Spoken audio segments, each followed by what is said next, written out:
Good afternoon, everyone. Welcome back to Zelda Speedruns. Today we have for you a monthly Twilight Princess any percent race. Hope everyone's having a good day. We have on restream today TGD, G's, the Prince of None, and Nimzo, joined on comms today by Beast and Morgan. How are you two doing? Hi. I'm good. Yep, doing all right. How about you? Well, apparently Princess decided I'm doing the race today, so this is great. Having never completed TP, this will be my first time. Hooray! All right. I will hand it over to you two. We'll get this race underway here in a moment. Thanks, Cubs. Thanks. Yeah, so we got quite a few people in the race today. It looks like 1, 2, 3, 4, 5, 6, 7 people. Only 4 will be shown at a time, but we'll be swapping them in and out so we can get a peek at what everyone's doing. Looks like we have 1 Wii runner and 6 GameCube runners, and let's see, the GameCube runners are all doing the same. No, okay, they're not all doing the same route. I don't know what route Renano and Cass run. I know. I want to say Cass would be doing Gorge Pillar Clip. I would expect that, yeah. And then Prince, I expect, is doing Gorge Pillar Clip as well. TGD could be doing that or ELH. G's and Nimzo, I assume, are doing ELH. Yeah, we'll see.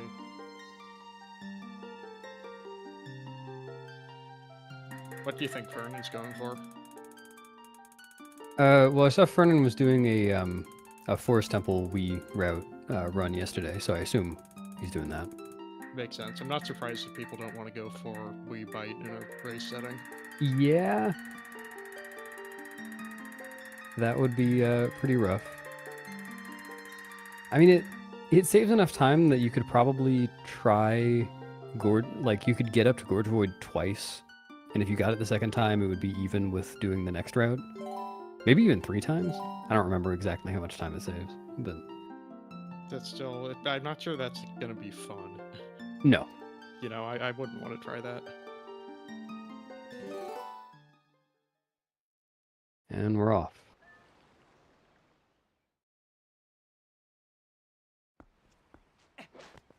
Yep. Do you want to go through the early game stuff, or should I?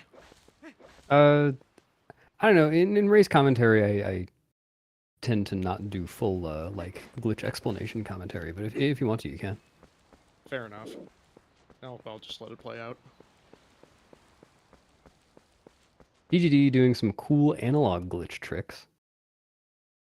He used analog glitch to his advantage, so he could just rotate the camera while carrying the rock. Yeah, that's clever. See, Gotta Nimzo gets show first off try for through the gate. restream. What's that? I said gotta show off for the restream with that cool Yep. cinematic camera. And Jesus through the gate. The gate is basically RNG, so hopefully everyone will get through it in a reasonable amount of time and not throw the rock. Looks like everybody's managed to at least avoid throwing the rock. Yep. Very good.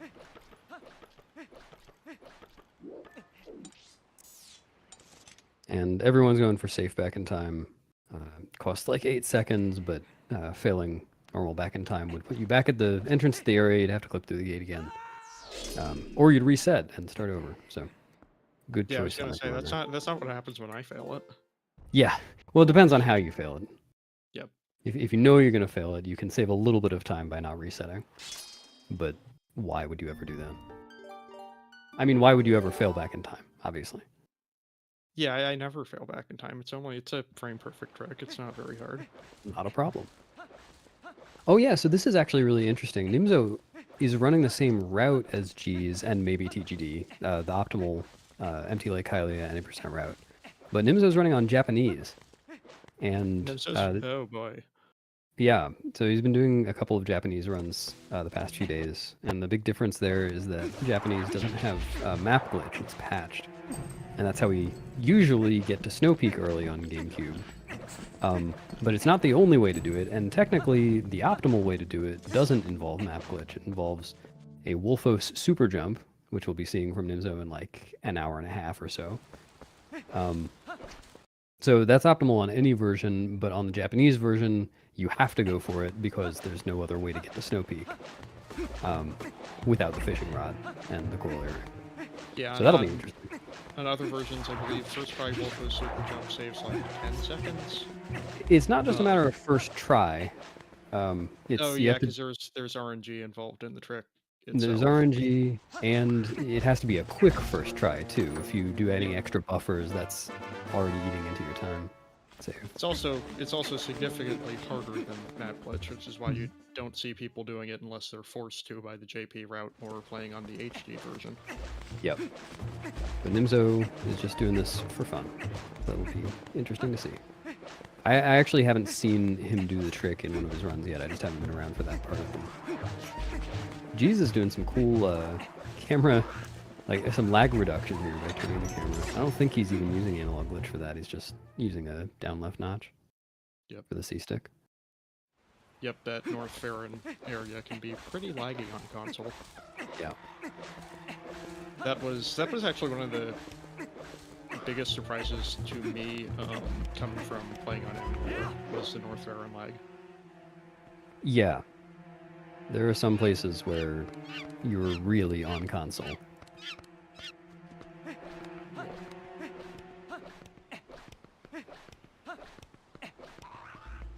So it looks like Nimzo is getting a 407 code break.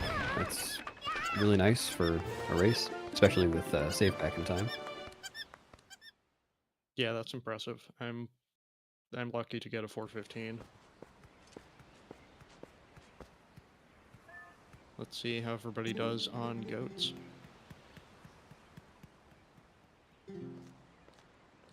This whole early game section is pretty RNG heavy because you've got the gate clip and then you've got the goats minigame, which is also pretty RNG dependent, and then we'll get to fight Bo for the iron boots.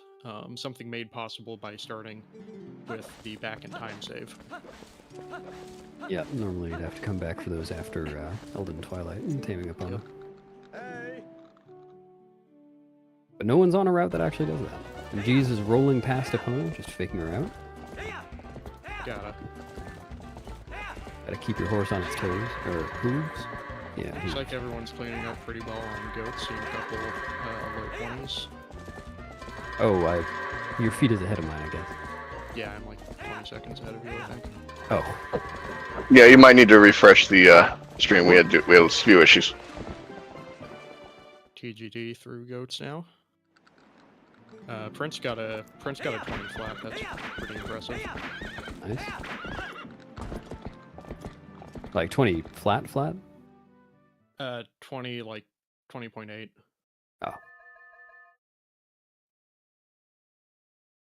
And now we're gonna go fight Bo for the iron boots. This is basically playing rock paper scissors. Ideally, you can get through it in overall 2 cycles. But if things go badly, we might see some runners spend a long time, getting pushed around.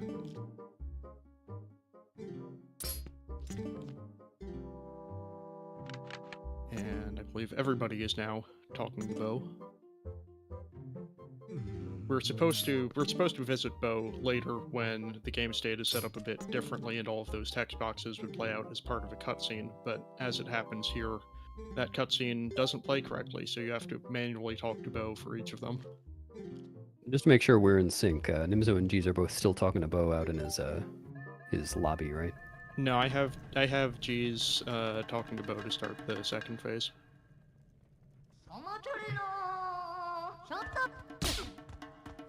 Just keep refreshing.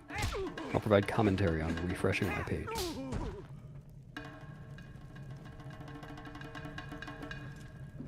And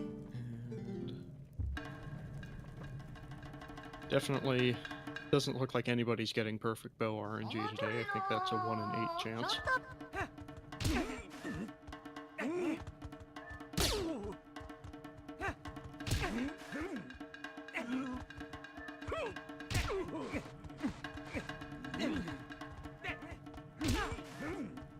Wow, this is pretty bad.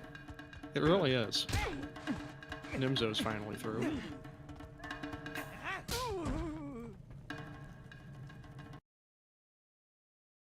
Renano looks like he's having an especially difficult time with bow.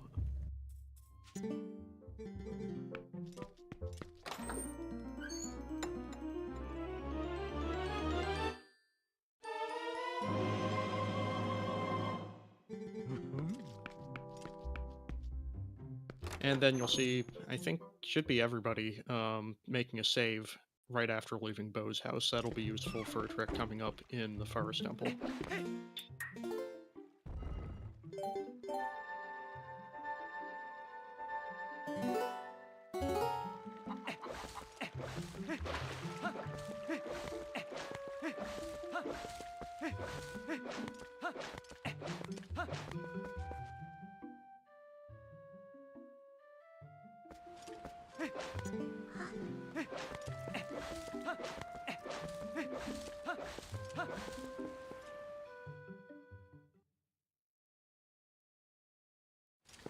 And it looks like we've got our first runners starting the sewers section. This section is kind of the tutorial stage for getting used to Wolf Link's movement and combat abilities. So we'll be going through here and collecting various Wolf abilities like the Sense button and learning about Wolf combat and Midna jumps. Nimzo kind got of a- box break. Good job, Nimzo. I think I saw Fernan miss it. Ah, unfortunate. G's got box break. TGD missed it. And how's Prince doing? Let's see. Got it. Nice. Good showing today. Yep. Box break doesn't matter, but we all go for it. Technically, it Either way. saves 3 frames of hit stun. Yeah. Hit stun? Is it? I've never noticed hit stun on the box, but I haven't paid that much attention. I thought it was just the movement. I'd be surprised if it were hit stun. Yeah, I'm One, not with sure. the box, and 2, because that's usually 5 frames. Is it? Yeah. Well, regardless, it makes, if you get it, it makes the movement to the dig spot afterwards a little easier.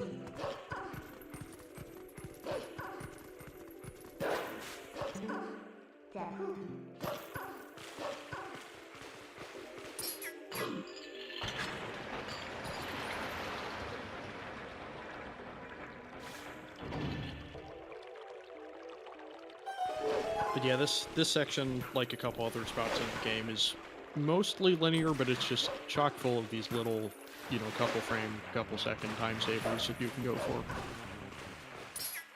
Looks like Fernan got what we call Midna TD, where you talk to Midna from slightly outside of a cutscene trigger to skip some, or to make some text boxes faster.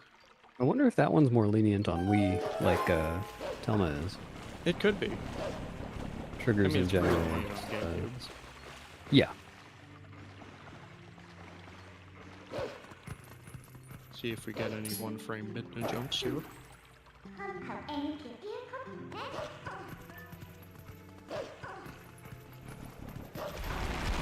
Looks like TGD got it.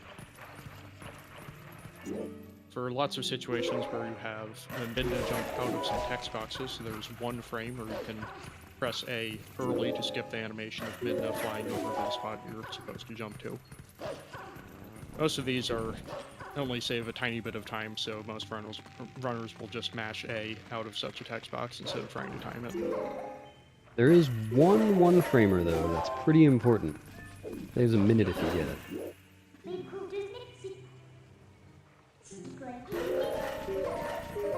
Yep, and I think we'll see everybody going for that. Uh, Everybody on GameCube. Yeah.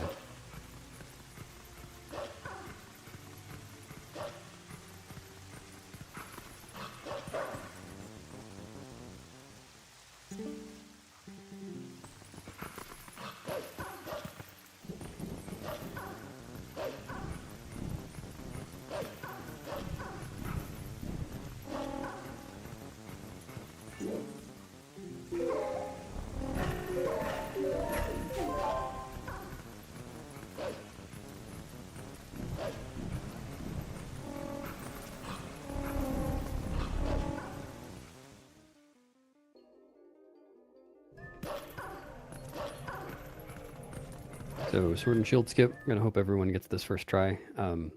Just as a consequence of having the bit save, not being able to get the Orden Sword and Shield, they've got to use Hugo the Bold One to jump over a ground trigger. That prevents them from getting into Farron otherwise. And it costs a lot of time to fail this trick. So it's also difficult. Yep, So hopefully everyone get it in a reasonable amount of time. unless somebody goes for Stellar Skip, it'll be the hardest trick we see anybody attempt today.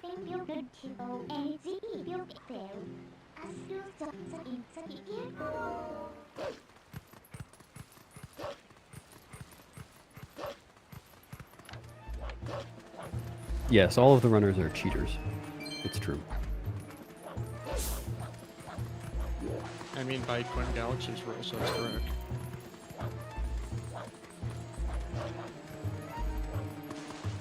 So Nimzo's first to it. Yep. Burn in pretty close by.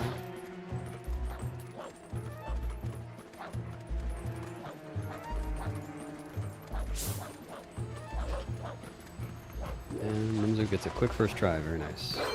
Smooth. Yeah, that's a lot harder than it looks, folks.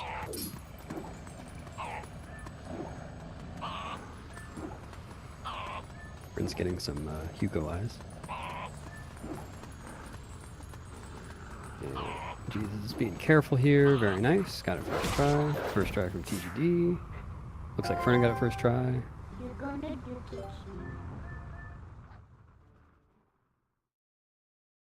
And Prince is taking his time. It's definitely worth taking your time and try to get this right. Absolutely.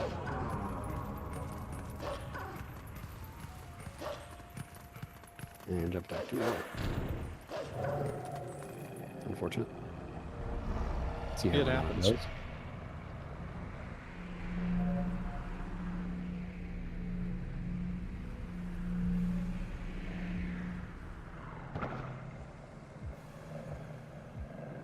So we'll now see all of the runners who are in Farron losing the Shadow Beast fight, and then winning the Shadow Beast fight once they have the mid-to charge attack. It is actually possible to skip getting the mid-to charge attack here, but you end up soft blocking yourself because you can't beat Layer or Twilight. Yep, and the Bender Charge will be extremely useful for a trick we'll see coming up in just a couple of minutes to get the Master Sword early.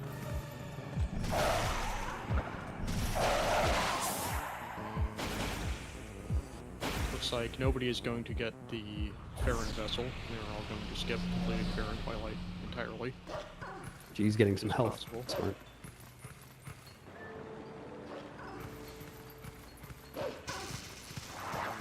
Yeah, that's kind of the one downside of gold routes is health can be kind of tight in that first section because you're not getting healed from the Farron Twilight tiers. Yeah, it's usually not a big deal. I imagine G's wouldn't have gotten those hearts if it weren't for being in a race setting. No, it's not usually a problem. I think he had like a heart and a half already. Friends unfortunately missing Sword and Shields again. Let's hope for the third try. I think they'll get it. Oh, Fernan is doing Farron Twilight though. Oh, right. Because the Booty Forest opponent. Yeah, we just doesn't have a good way of getting out of Farron without, excuse me, without clearing the Twilight and beating Diababa. There's a big trigger that GameCube can get over because you can just LJA with the boomerang, but because we can't do that. The easiest way to get out is just to do what's supposed to be required to get out. Yep, there's a way to get the to get a warp portal in Elden before completing Farron Twilight, but it's very difficult. You wouldn't see Nice somebody first going try. for that in a race.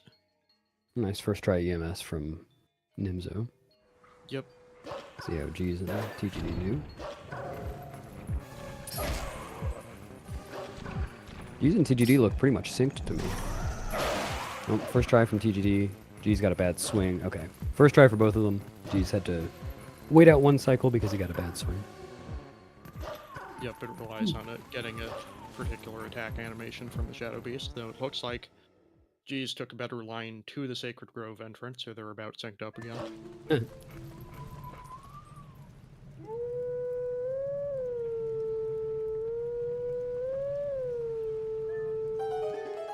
And Nano died in a Shadow Beast fight. I don't know which one that was. I guess the first one, Southfaron? I think so. Interesting. Shoot, I clicked the wrong button and lost all my. Let's try this again. You can commentate the rest of it blind, right? Yeah, definitely. I mean, if you're gonna have a technical issue, Sacred Grove is the place.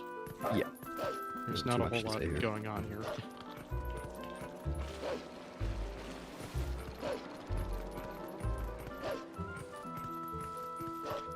Oh, it looks like Cass dropped out of the race. I wonder what happened. Yeah, Prince as well. Or, wait, no, not Prince as well? No, Prince is still down.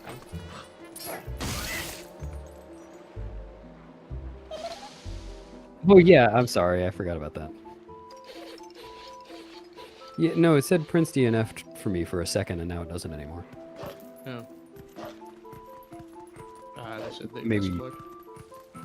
Maybe he's having internet issues or something.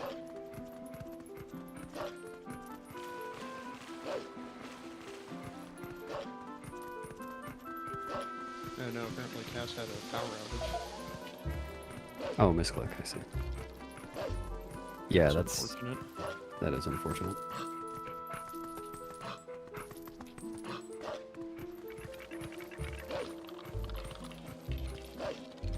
Let's see, I didn't see, did Dimso get the faster last hit on Swell Kid? I didn't notice. Oh, looks like G's No, missed. no, geez, missed it. It happens once in a while. You don't see that one too often.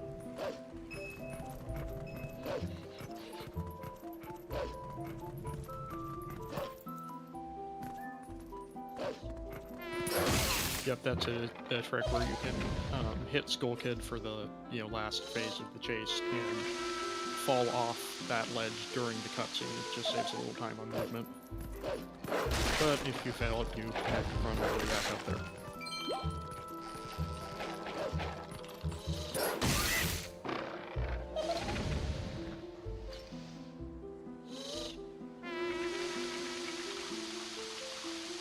Looks like Nimzo will be the first to start the Master Sword puzzle. Let's hope he remembers it. There was actually a time that Nimzo sat on this puzzle for like 3 hours. Never finished it. Really. Yep. Well, hopefully he'll do a little better this time. It's going the wrong way. This Yeah, guy you can think do he that. is. I do that sometimes. Wow. Who do you think you are?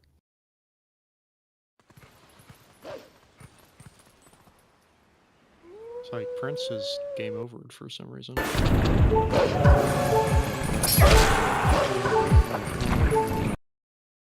Yeah.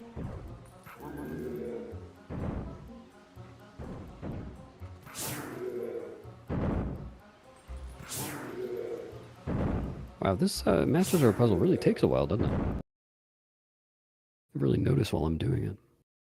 Yeah, it's like, I mean, it's a minute and change, I think.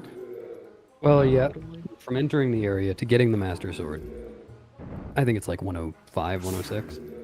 Sure. But yeah, I believe the optimal solution is 14 moves long for this. It's surprisingly difficult, casually. Yeah.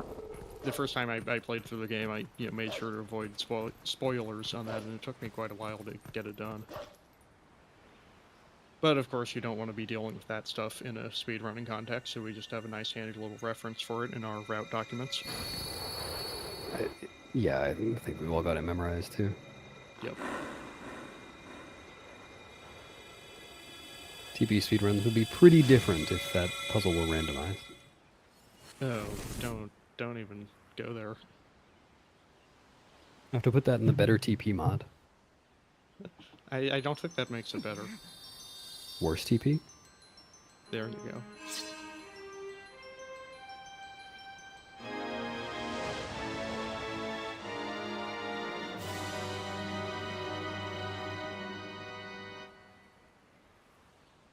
No, it's a thing Taco's been working on, and I think actually has released parts of, right? I've never played it, but It's like instant tier collect, other small things like that. Oh, it's just the TPHD backport. Well, I don't think it changes everything that's in TPHD, but that idea at least, yeah. Yeah, there's a number of kind of quality of life features the HD version adds. Also, faster ladder and vine climbing, which we'll all be Yeah. wishing we had about, I don't know, 90 minutes into the run. Nice. Prince gets EMS. Good stuff. There you go.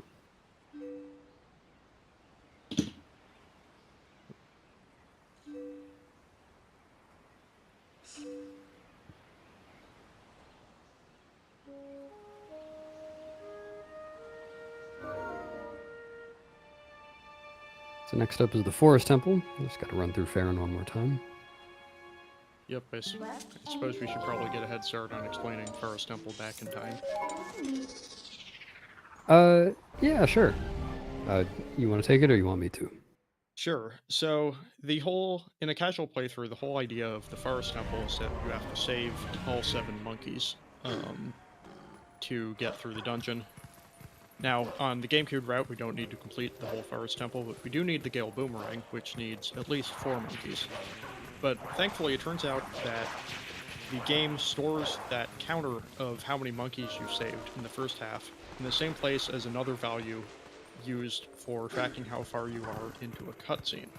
So what we're going to see the runners do here is use a variation of the same back in time glitch we started the run with, where you jump into the void and reset the console on the same frame that allows you to play on the title screen, to pick that file we saved earlier in Bo's house and load it and wrong warp into the first King Bulblin fight, which starts with a cutscene. And then by skipping the cutscene and resetting the console again and loading the Forest Temple file, that value, tracking how far we are into the cutscene and also the monkey counter, will be set to a particular value, and then the game will think we've saved, I don't know, about 30 monkeys in the Forest Temple. And that'll allow us to go directly to the boomerang without having to save any monkeys at all.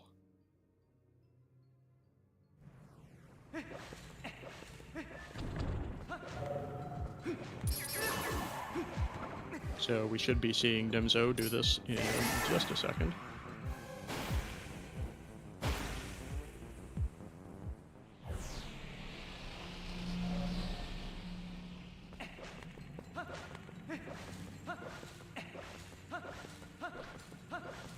Oh, good point, Anarakis. Fernan will have to save all of the monkeys because he's on the Wii version.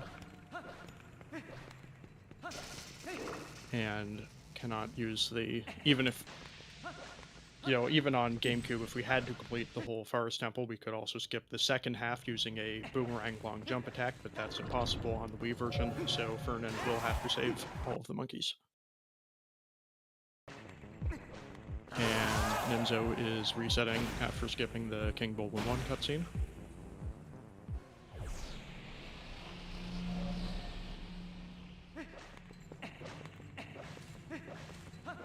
Now he's got a bunch of monkeys, but you won't see him till the end of the next room. Yep. They're hiding. I like the DF walk from the nut. Picking up that Deku nut is surprisingly difficult. If you're standing just a tiny bit off of it so you don't get the pickup prompt and you hit A, usually what will happen is Link will do that animation where he swings the sword around and then puts it away, and you lose like 5 seconds for no reason. True. Well, Nimzo's going for spider skip. Nice. That looks good. Yeah. Sometimes you can just walk right past that other spider. Climb right past. Walk right up the vines. Yeah, obviously. I mean, that's what you can do on the HD version. That's why it's faster. Yeah. It's like the Wii Iron Boots glitch, but on vines. Yeah, unfortunately, we won't get to see the Wii Iron Boots glitch today because it's very funny looking.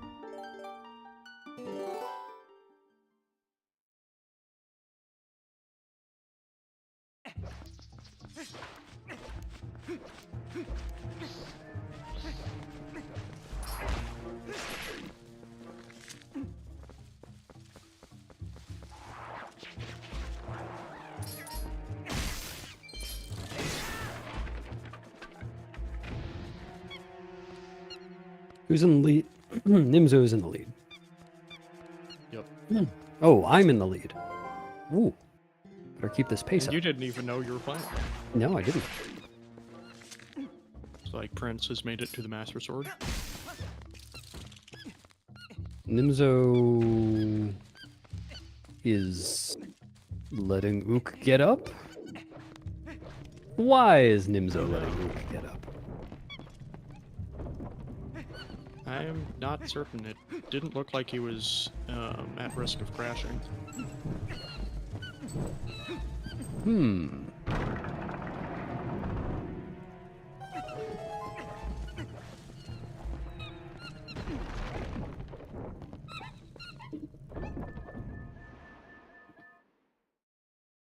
Yeah, I didn't notice the rang up there.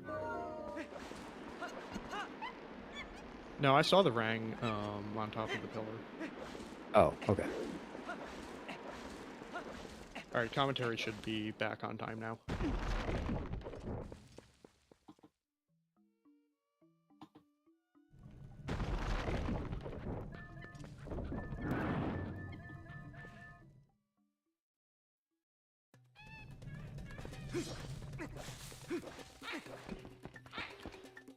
Yeah, I forget what causes it, but you can sometimes get Ook to fall off the pillar here while he's still holding the boomerang. Normally it kind of sits on top of the pillar, and if you finish the fight in that state, you'll actually crash your game. Yeah, I think it's just knocking into the pillar frame perfectly from some boomerang trajectories. I was messing with it once, and I could only get it to happen sometimes. Yeah, it's pretty rare to see it in a run, but it's still good to, know that's something you have to look for. We have a friend of mine who's not participating in this race actually had that happen in I think, our second to last any percent race. It's unfortunate.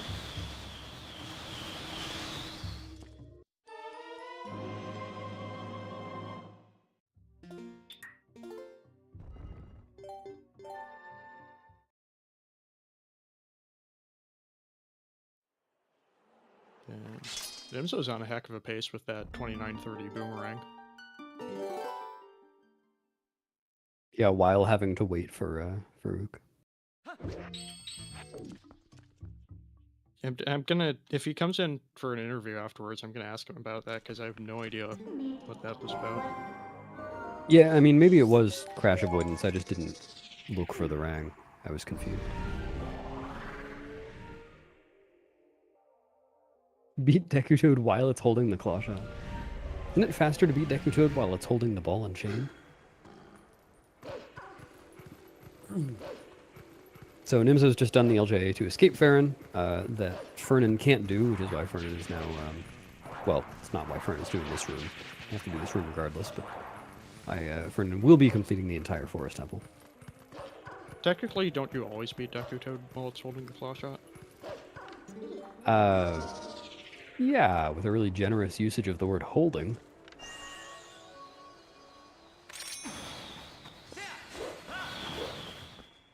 So skip the postman trigger. And it's coming up on the very important one framer that was mentioned earlier. I believe you see Ferdinand skip that postman trigger, it'll be a lot easier. Well, I don't know about easier, it'll definitely be different. Fair enough. I don't play Wii, I haven't done that version, but... Oh, nice, Nimzo.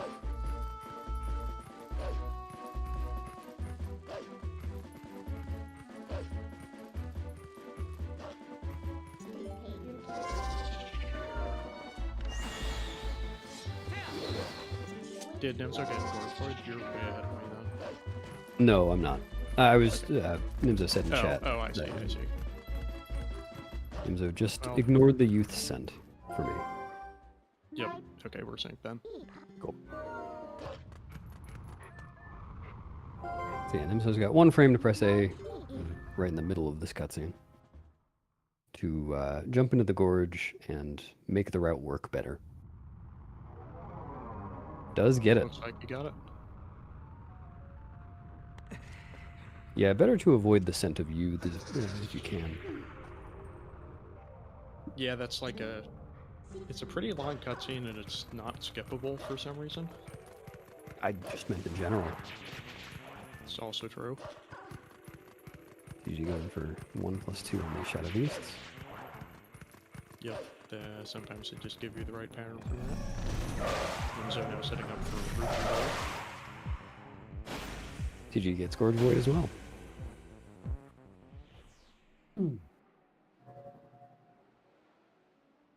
And G's does not get Gorge Void. So we're going to see some route divergence here.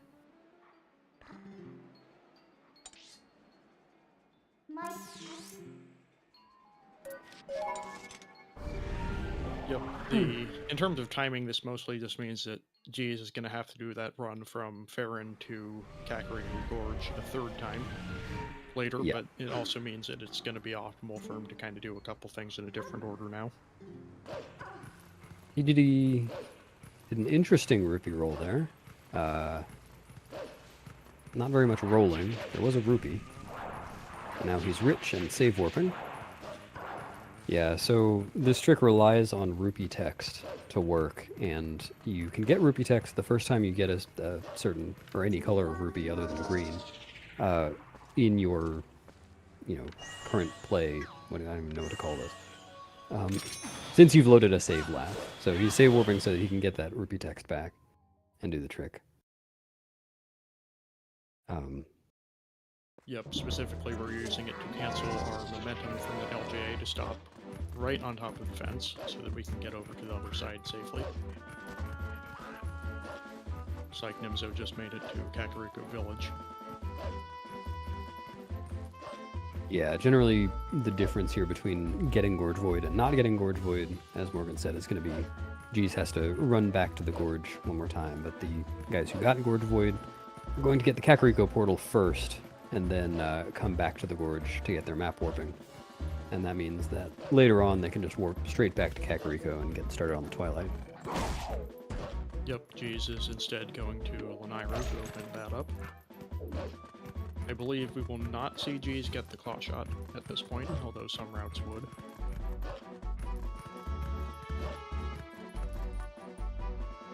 I'll be really interested to see it if Jeez never gets the claw shot. He will have to get the claw shot at some point. And Fernand's on his way to Ook now, doing a different method. So, clipping through some bridges to get there instead of using Bite to save the monkeys. And we can use Bite to save the monkeys, but if you're beating the Forest Temple, you actually have to get all of the monkeys from Source, otherwise they don't count for making the chain at the end to get you to the boss door. And in fact, you don't not only have to get them from Source, you get locked out of getting them if you do Bite.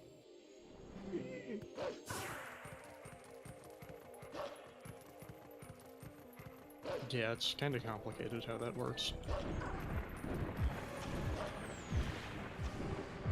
You'd think if you need to get them from Source for the second half, they could have also made it so you need to get them from Source for the first half, but for whatever reason.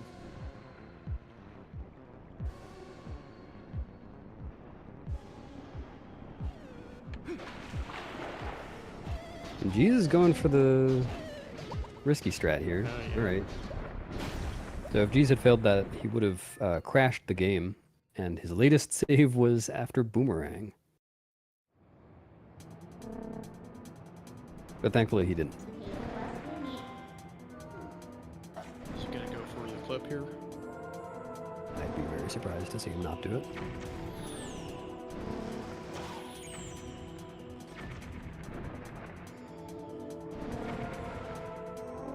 Nice. Yep, clipping out of bounds there allows you to avoid a pretty severe bend in the, in the flight path and get to the end of this section about 6 seconds faster. So it looks like Jeez and Nimzo are indeed doing ELH route.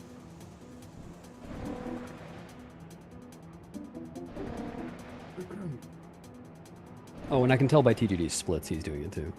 Yep. I would be very surprised if TGD didn't. He kind of switches back and forth. Or has recently, anyway. Really. Yeah. I thought that was just because he was running with Midland, and Midland does Gorge route, or Pillar Clip route. I don't know why. That could be it.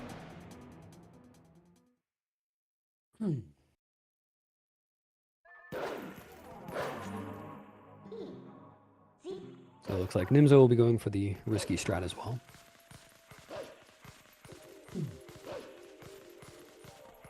Yep.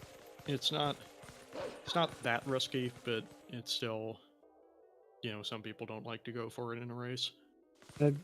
I would say it's that risky. I mean, it's not that hard, but it's what you're risking is a lot. Fair.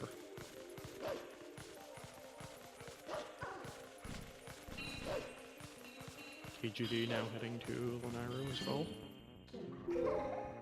Nice gate clips from everyone. Yeah.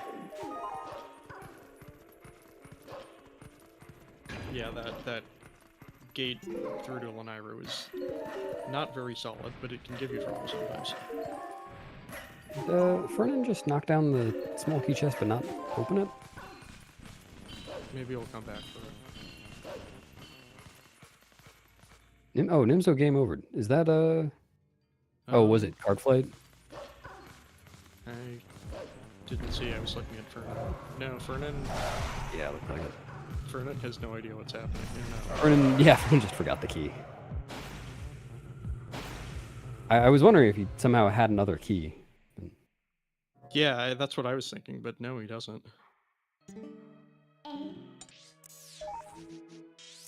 Yeah, I couldn't think of another key that he could possibly have there. But no, I didn't see what happened to Nimzo. I imagine he bonked, but yeah, it must have been.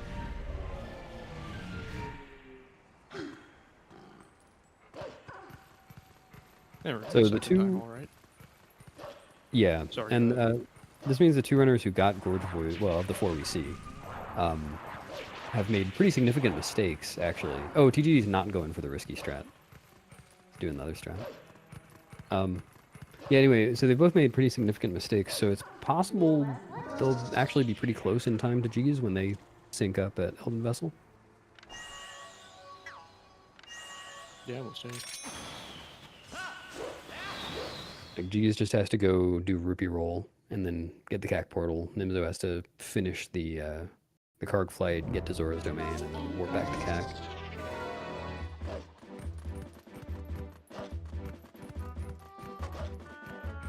And Fernan is fighting a giant Baba. Hopefully this will be the largest Baba Fernan sees through the course of the run. Yeah, hopefully. Oh, no. Well, no, actually, I mean, he's fighting Diababa, so... See, CB, I was trying to make a joke there. That was supposed to be a joke. Oh. See, I thought you were talking about the other giant Baba in City in the Sky. Oh, no, like... hopefully we did not see that giant Baba. Right. That one's pretty well avoidable. It was a good joke. I just, I have a subnormal number of brains.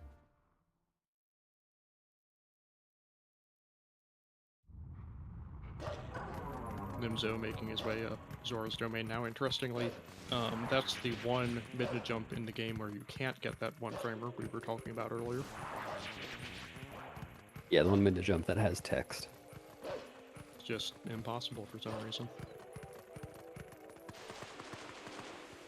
It looks like TGD got the one frame side hop out of the...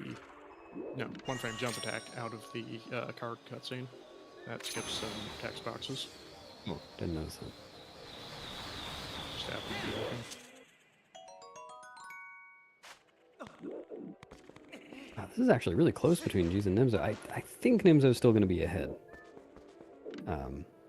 Not very much, though.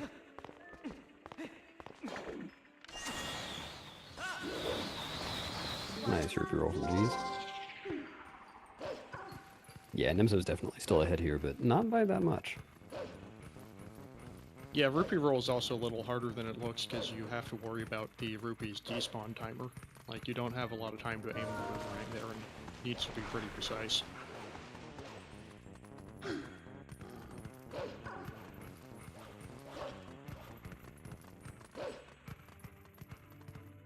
getting the vessel at 42.52. That's a really nice time for a race. So definitely not his PB pace, but could have been a lot worse.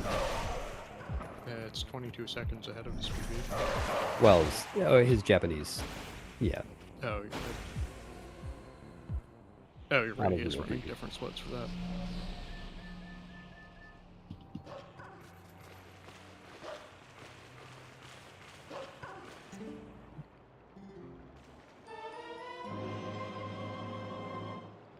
So Jesus, let's see, a little under 40 seconds behind. And TGD not far behind G's in turn. Yeah. So yeah, it's pretty close now.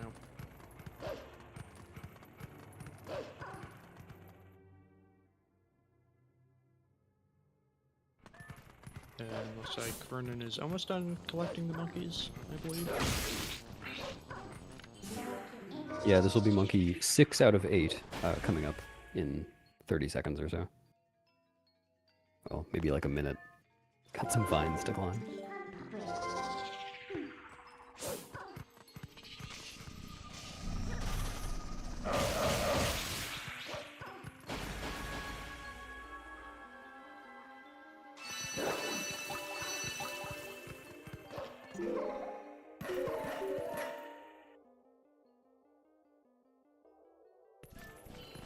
Yep, and then looks like everybody's, or the GameCube runners are into Elden Twilight now.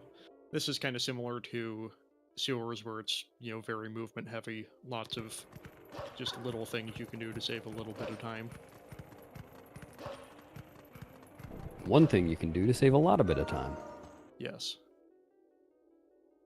Coming up in like 2 minutes. Vernon's doing a cool strat here to blow up the rock. Oh, there you go. Yeah, blocking the monkey without blowing up the other rock.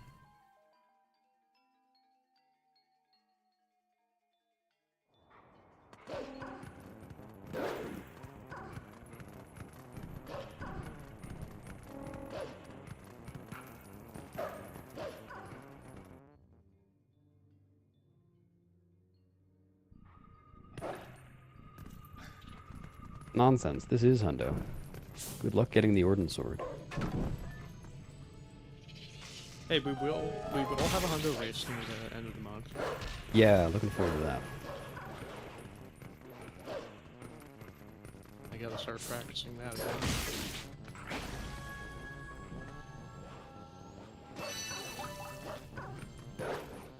Jesus, not going for the yellow rupee behind the wardrobe. Interesting choice. It's like Nimzo didn't either.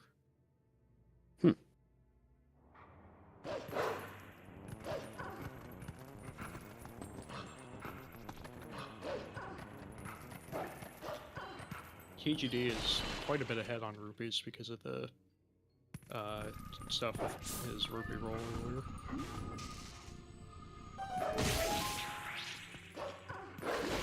So that should at least let him save a little bit of time in Arbor's rounds to make up for it. And Nimzo's coming up on Bomb House Skip. Gonna just avoid a trigger for a bug. Excuse me, a bug to run into the bomb house by jumping over this railing. And that skips a whole long sequence in cutscene. Saves like 40 seconds. Yep. Nicely done. You can also do that with a boomerang long jump attack as human, which is a little bit easier. That's what I go for. And a little slower. Yep. Doing it as wolf saves 4 seconds, I think. Something like that, yeah.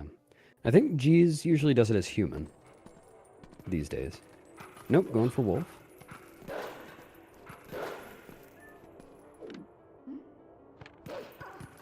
Nicely done.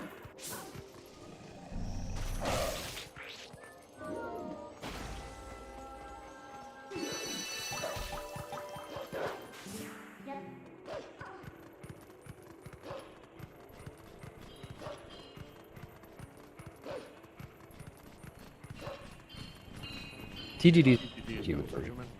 Yeah.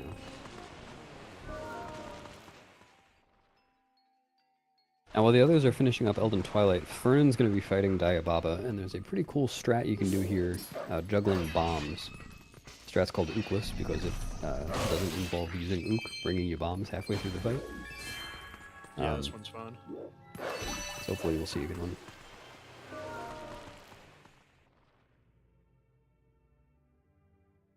Doing this with pointer control seems insane. Yep, go for this.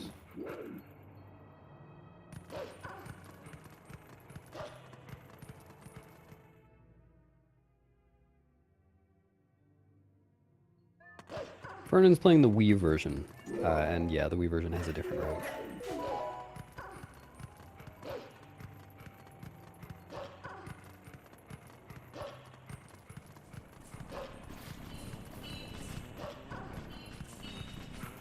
Let's see that Ookless. Here we go.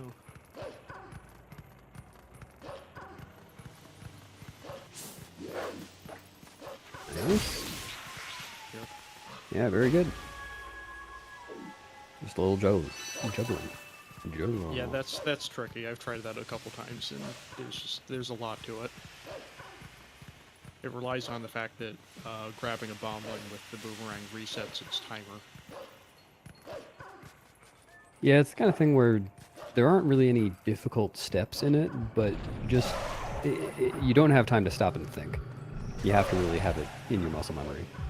Yep. There's a lot to do when it happens very quickly. Yeah.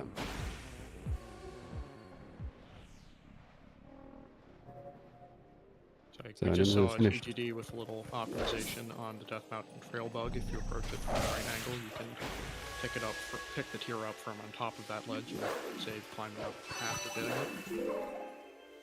It's just, as I said, this section is full of little stuff like that.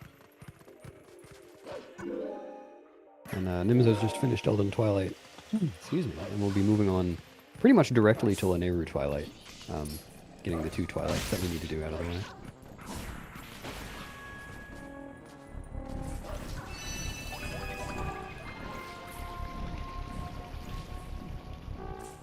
So everyone's still fairly close together. Looks like Jeez has picked up a little more time on TGD over the Twilight. Oh no, TGD having trouble with the second to last Oh, one. yeah. I feel like it's just so rare for people to miss the first jump attack that we don't really know how to back it up. Yep. I certainly don't know the best backup. I would be doing what TGD did. Oh, is Nimzo gonna get the side hop? Let's see. He got the side hop! Gamer.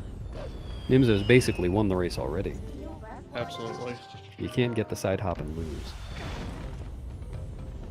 Yeah, that's the same kind of one-frame side hop that you can get in a couple other places. For some reason, it just seems like it's way harder there. Yeah, so Fernan's now riding Epona out of Farron. This is exactly where everyone else did an LJA out of Farron, 20 minutes ago or so. Such as running the Wii version. Yep.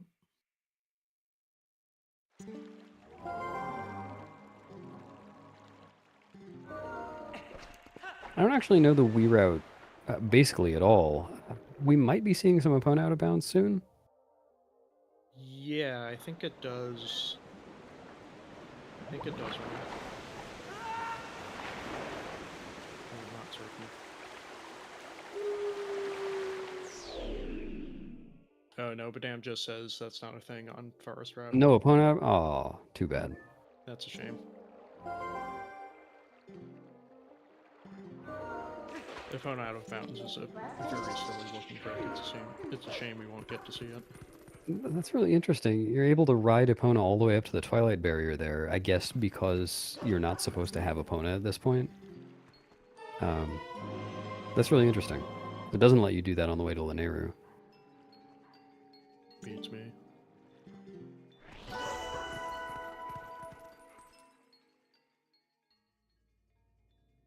But yeah, I'd assume so.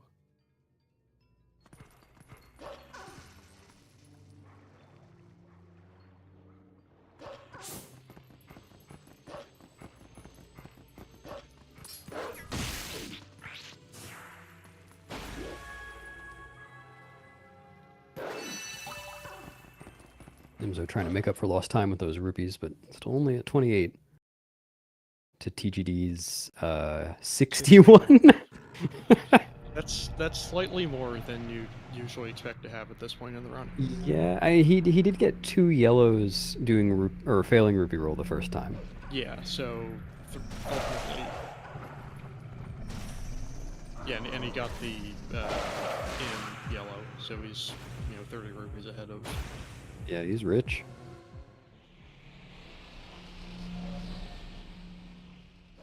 And Nimzo about to attempt, I assume, waterfall side hop. Yep. Be really cool and do waterfall backflip. Well, no, he can't do waterfall claw shot. No, not on this route. That's the Nice only setup. reason he isn't going for that. Thanks for the raid variety.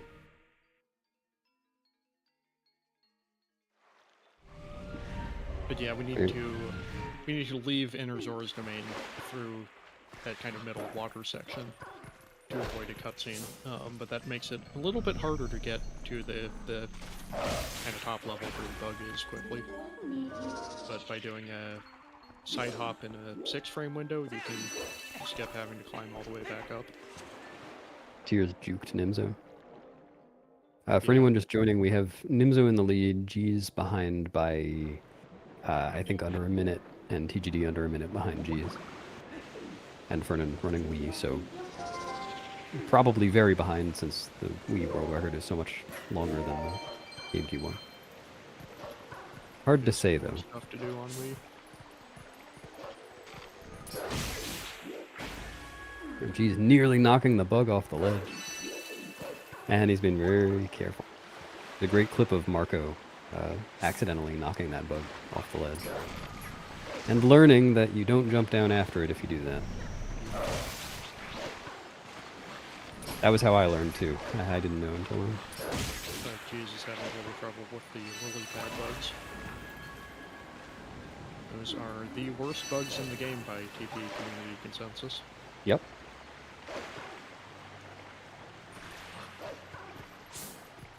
Not only do they kind of fly around randomly, but the Link turning his head to look at them can make it harder to climb up the lily pads. So it can be very frustrating if it doesn't go smoothly.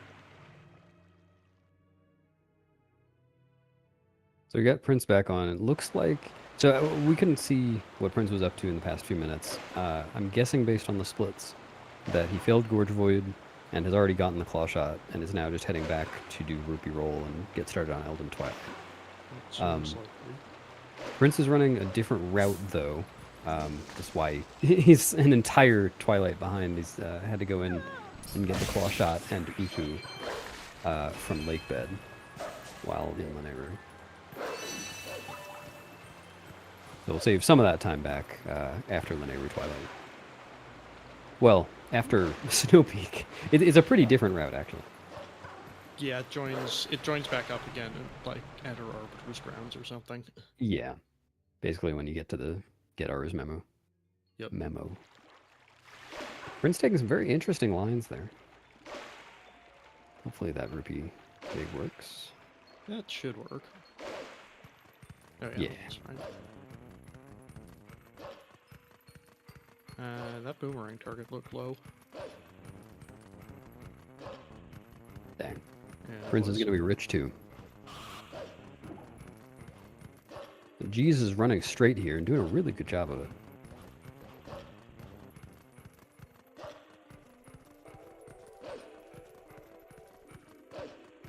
Whoa, and Fernan is flying with pointer controls?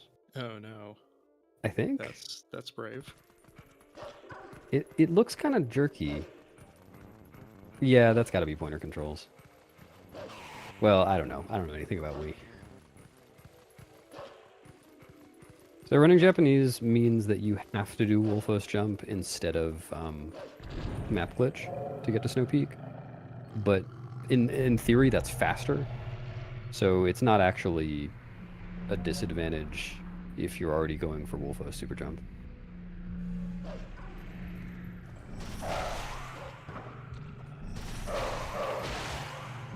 clean Castletown messenger fight from G, so that one's pretty hard to do without bonking.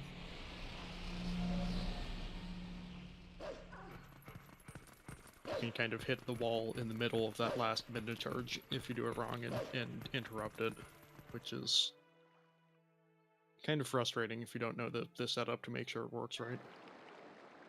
Yeah, no map glitch in Bulblin Camp doesn't actually cost any time. It's basically even with doing the LJA instead. Though the LJA is definitely, well, I don't know if it's harder. It's definitely easier to get caught by a bunch of Bulblins and for everything to suck.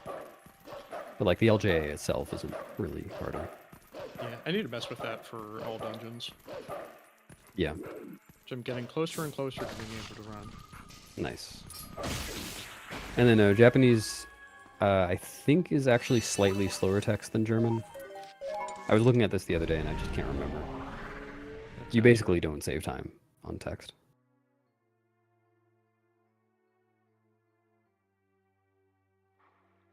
Yes, Kakashi.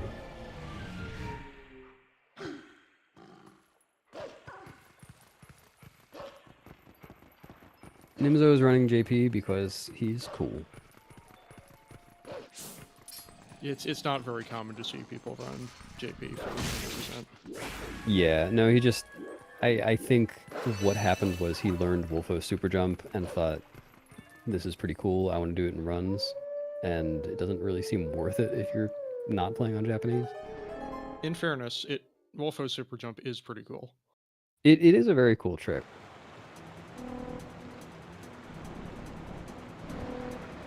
Nimzo's got one tier left on the Nightmare Twilight, and the whole game actually is gonna stop crying after this segment. I have no idea. That is a little bit harder, and the bug is a little bit quicker.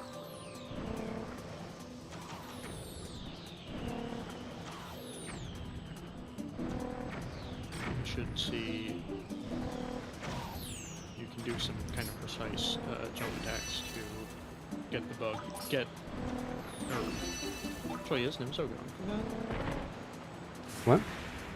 Yeah, it is. Nimzo doing some precise jump attack there to get that attack on the bug a little faster. Avoids having to wait for it to go all the way back up and down.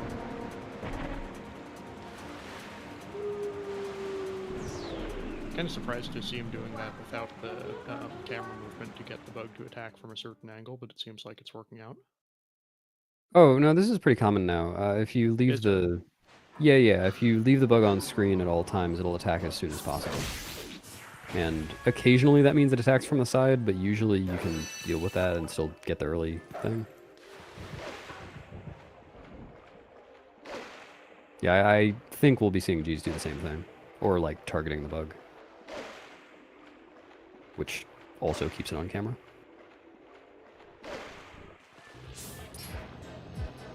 So now Nimzo's got some pretty interesting stuff to do.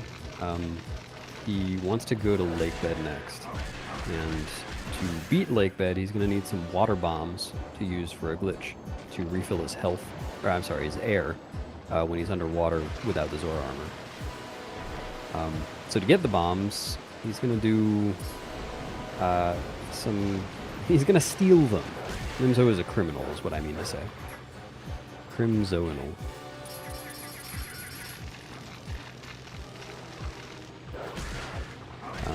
Starting off the process by damaging down... Oh, getting rupees. Oh, he's getting both 10s here. Okay. Makes sense. That's impressive. Yeah, damaging down in preparation for a death warp as part of the glitch.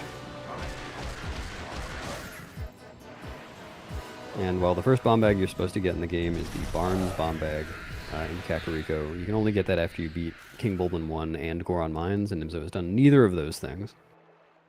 So he's going to have to get a bomb bag from Iza instead, after howling at this stone for a golden wolf.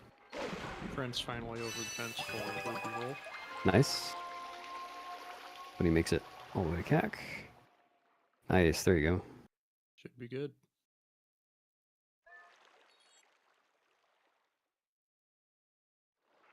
Yeah, this trick with duplicating the Isa's bomb bag is kind of a recent thing, I believe. Last couple years. Yeah, one element of it is a recent thing. So, what he's going to be doing is doing the portal fight, the Shadow Beast fight, as Wolf, which you're not supposed to be able to do for this particular one. And what that does is it allows you to get the Lent bomb bag from Isa multiple times, which ends up giving you a permanent bomb bag, and that has some interesting properties.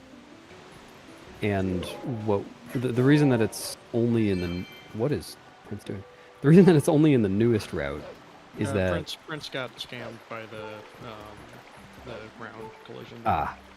Yeah, I only saw the second half of that fight.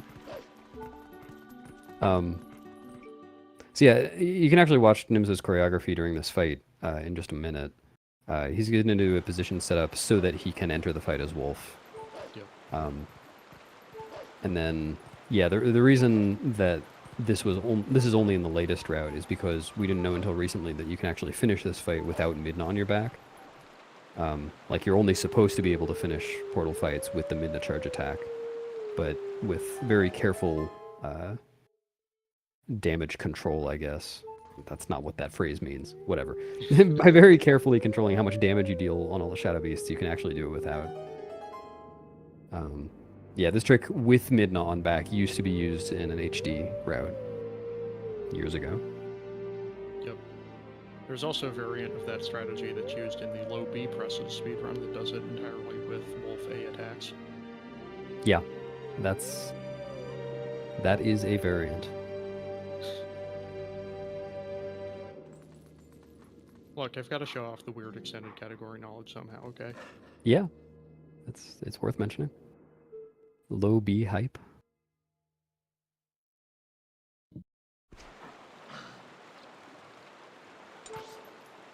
So yeah, Nimzo has just gotten the Lent bomb bag, warped back to Upper Zora's River. Isa has told him to leave, and then he is in her house. Maybe not her house. She probably doesn't live here. It's no bed, no kitchen. Maybe she orders takeout. I don't know. Do they have DoorDash in Hyrule? Yeah. It's like Fernan is going for Bombhouse Skip.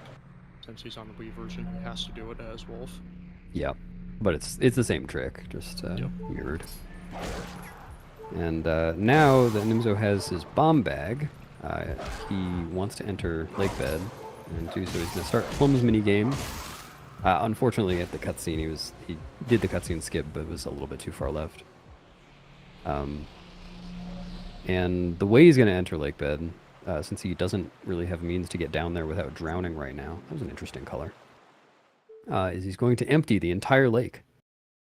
Here's hoping he started the race thirsty.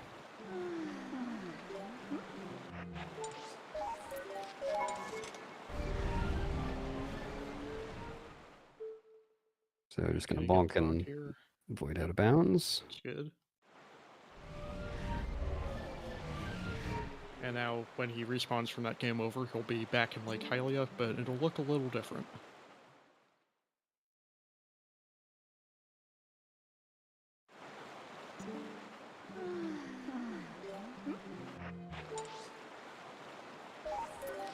He was thirsty.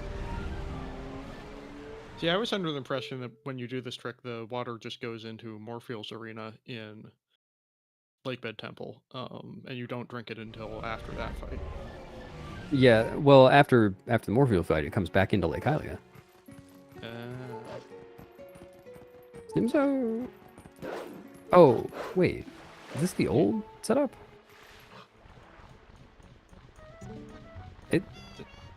I thought that was one of his older setups. Beats me.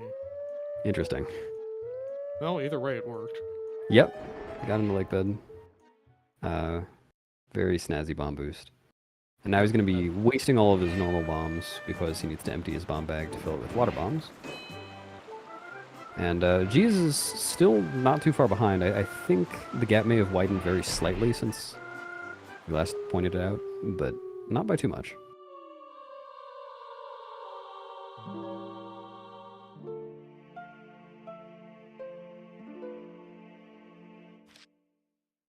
Yep. Yep, in a casual run like Bed Temple is kind of one of the more puzzly dungeons. But in this case, we're going to be doing approximately none of it. Yeah, this is the one dungeon in the game that has a boss key skip. Yep. And we can also use some LJAs to get directly to Deku Toad for the dungeon item, the Claw Shot.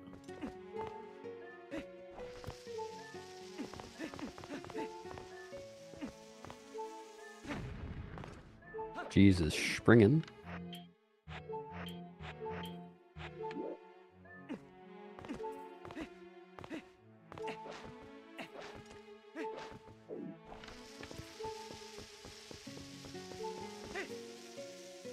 Human bomb house skip from Prince.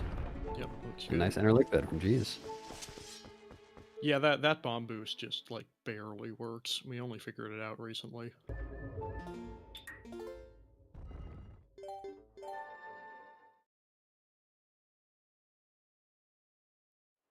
So Fernand's just now finishing Elden Twilight. This is just because he's on Wii.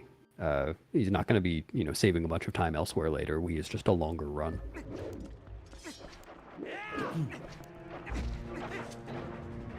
Yep, it's like about 20 minutes behind the GameCube world record right now, I think. Something like that. Yeah, I think it's like 21 and a half or something. Something like that. See Nimzo's Deku Toad with a bomb. The strat's pretty cool. Not that bomb, the next one. Nice. That's good. Yeah, there is a very small window to... Oh, he's going for the jump attack strat. Very small window to get a bomb in Deku Toad's mouth there. You're really not supposed to be able to. It's easy if you have the bow. If you have bomb arrow. Yep, you'll see that in the individual level speedrun and a couple other categories. No, the IL uses ball and chain. Oh, that's right. It uses bomb arrow, then ball and chain. Duh. Yeah.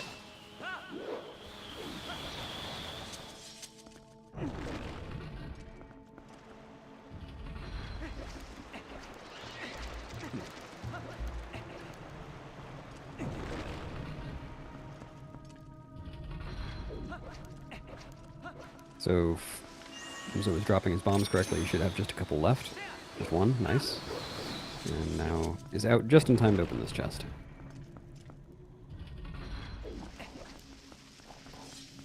Very nice. Now Jeez is coming up on the very same trick. Yep, and we don't technically need to bomb anything in the water with these. We're going to use them for a trick in the Morpheal and Zant fights to refill air without using the Zelda. Nice. Jeez got it too.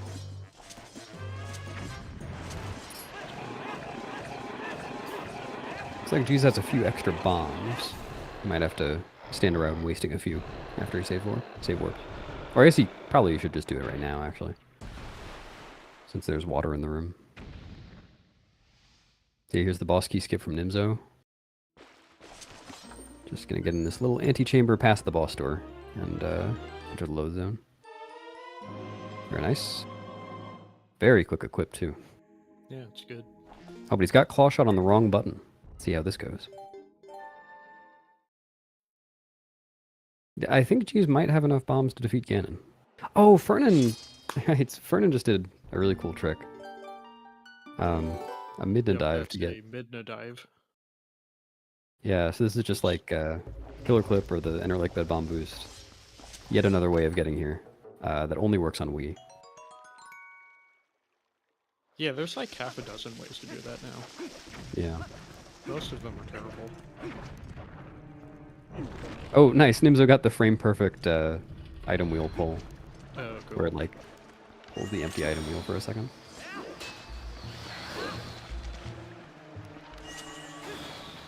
Prince is getting destroyed by rocks. Probably on purpose.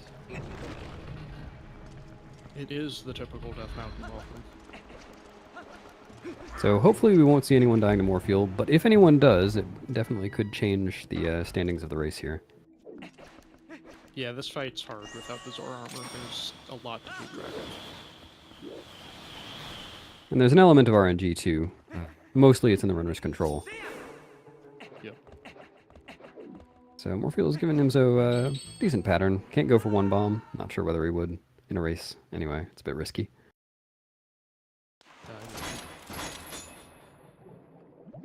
Gonna sink down and refill his air and hopefully kill more fuel on the next air meter. Yeah, it looks like a good pattern for it. Yeah, this looks nice.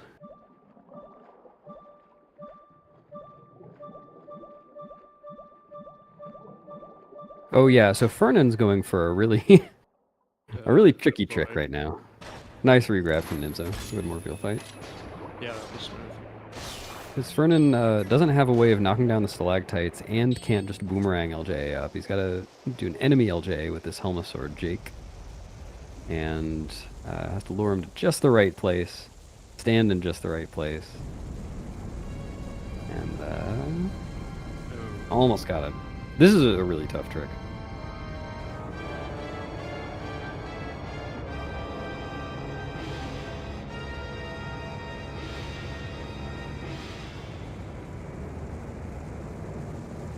I don't actually know, does Jake need to be facing a certain way? It looks like Fernand's waiting for... I believe so. I know if you LJ when he's facing away, you'll kill him. Which, I think it can still work if you kill him, but obviously if you fail it, then you have to reload the room. Some G's. G's going for a one bomb?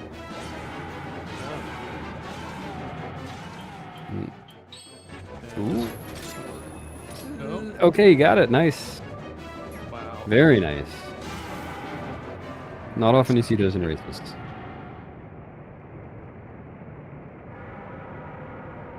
Nice, and Fern gets Helmasaur LJA, killing Jake as well. You can just make this second jump as Wolf.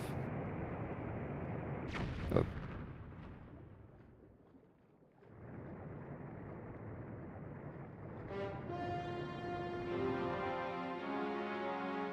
So that'll save something like 15 seconds over Nimzo's Morpheus fight, closing that gap a little bit.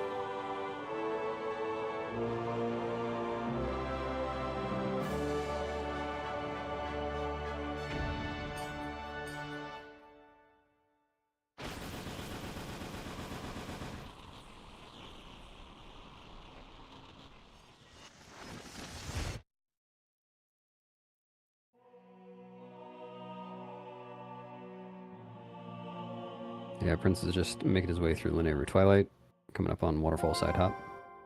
Now, Prince is on a route where he could go for Waterfall Claw Shot if he really wanted to do the swaggy move. Yeah, I'm not really sure that's when people usually go for RTA. It is not. No one has ever gotten it. But he does have the Claw Shot for this backup, having only partially gotten Waterfall Side Hop, jump to the lower ledge. Yeah, I believe that's in the early half of the window when you go all the way down. Yeah, that's right. There's 6 frames for it, but the first 3 frames work better. The last 3 frames are better. Oh. No, Yeah, the first 3 frames, so during those 6 frames, you're side walking on that little ledge. So after you've sidewalked a little bit more, you can get a little more distance on the side hop and can make it to the... No, I know how it works. I just said the wrong thing. Oh, okay, sorry. He's in Nimzo now in the Midnight's Desperate Hour section, featuring running all the way from North Hyrule Field to Castletown for a second time.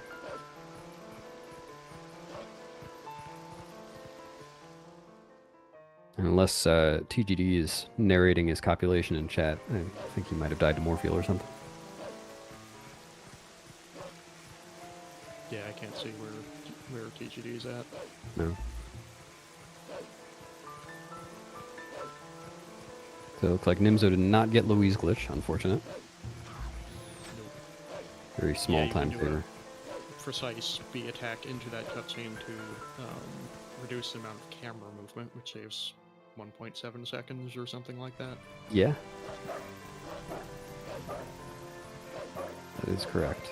Kind of like the Silver's box break. It's just something you'll see everybody go for, but nobody really puts a whole lot of time into perfecting it. No. At dash speed, it is frame perfect, and it's just such a small time saver. Nimzo is not going for rope skip either. I think we'll see G's going for rope skip. Really. He usually does.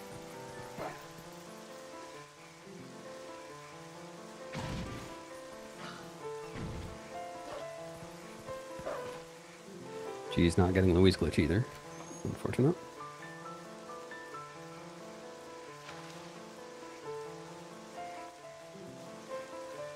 Oh, so Fernan and Prince are not really in the same place, but they are in the same Twilight as each other. Kind of keeping pace. Yep. I don't think there's any... Yeah, we should save time over GameCube in Linear Twilight. There are no LJAs, and Wii has faster loads and less lag. So at least, theoretically, we should save time. Yeah, let's see where the G's goes for rope skip. Practicing his side hop there.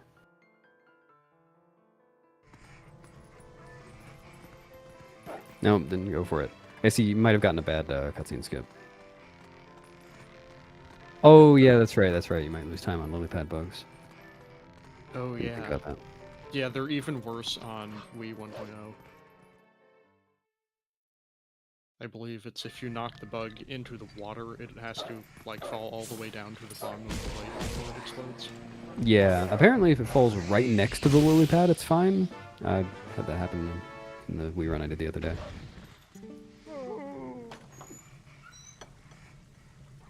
So Fernan has opted to use his iron boots to get out instead of doing a waterfall side hop. Yeah, it costs just a few seconds. Yep, that's how I do it. Clean Castletown features from Prince. Ooh, Nimzo got shot. Gotta be careful. It's such an awkward backup. It's very simple, but when you're actually there doing it, it's hard to not knock the guy down. And it's hard to hit him consistently too.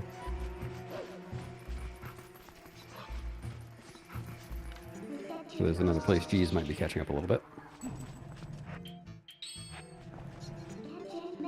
You sucked affect the air meter speed? Not as far as I know, no. I think the air meter just pauses and then resumes once you have control again. Looks like Fernan has survived the lily pad bugs. Nice.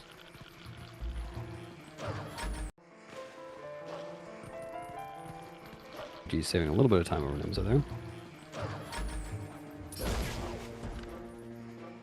Yep, you gotta kill that bulbul archer, otherwise he'll knock you down when you're climbing these ropes here.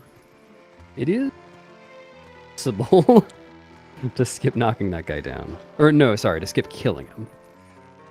Yeah, you gotta knock him down. There's a video from Simi on ZSR of doing that and making it to the top somehow, but yeah, no one goes for that. It's, I think, completely out of the player's control.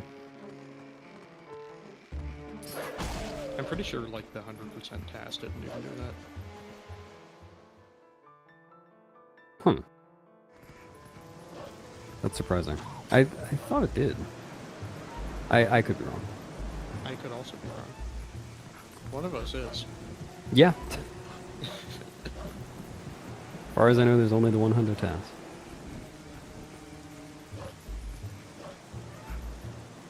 CGs make this wind cycle. Very nice. Didn't even get bridged. Nope. Yeah, the collision on that bridge is a little sketchy. Yes, Doesn't you can just always jump work. right through it. So Nimzo's learning Ending Blow now, which Fernan did way back near the beginning of the run. You're supposed to learn Ending Blow outside of Forest Temple, but the Golden Wolf only shows up to teach it to you if you've beaten Farron Twilight, and none of the GameCube runners did that. As it is slow. Well, slow for GameCube. I guess it's also... Or no, does Does the optimal Wii any percent route beat Fair and Twilight? Yeah, yeah, it does bite, Okay. Yeah, right, of course. so you'd have to.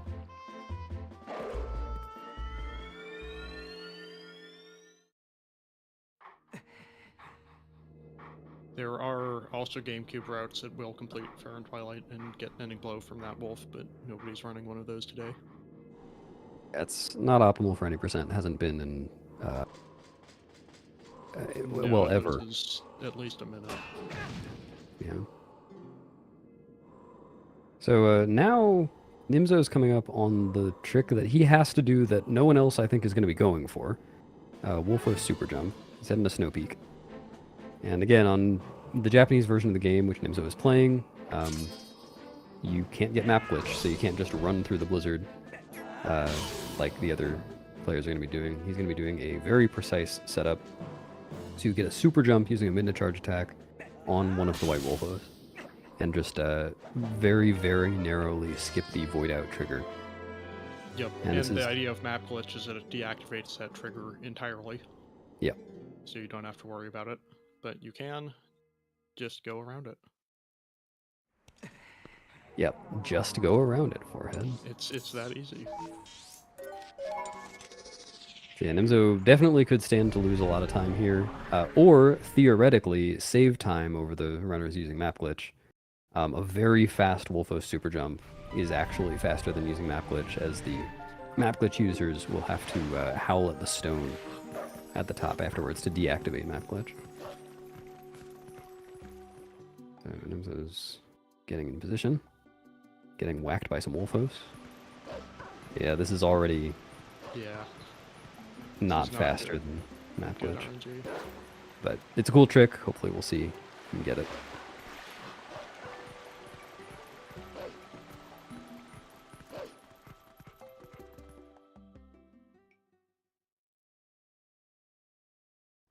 Yeah, the Wolfos are coming from the wrong direction. Looks like he reset that with his camera, or maybe he was just messing around. And now he's gonna charge attack. Looks good. Nice. Very nice. There you go. That's Wolfo's super jump, everybody. First try in a race. That's great. Good showcase. So Nimzo's still going to be ahead of G's. Definitely didn't save time over map glitch. That did narrow the gap, but it's a very cool trick. Definitely, perfectly respectable showing. Oh yeah. Very few runners can even do the trick. As far as I know, there are only 2 GameCube runners that even know how to do it. HD runners use it as they can't do map glitch at all on any version. So it's their only way of getting to Snow Peak early. But it's also easier on HD for a couple of reasons. There's input buffering, and pausing is just faster.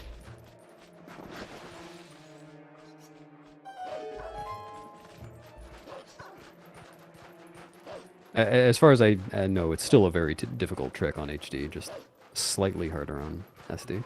Yeah, I've never even played HD, I wouldn't know. Well, yeah, for me, everything is harder on HD. So yeah, Jesus having to howl at this stone to deactivate map glitch so that he doesn't soft lock when he's trying to dig into the connection cave. Yep. The problem with deactivating the load zones with map glitch is then your load zones are deactivated. Yeah.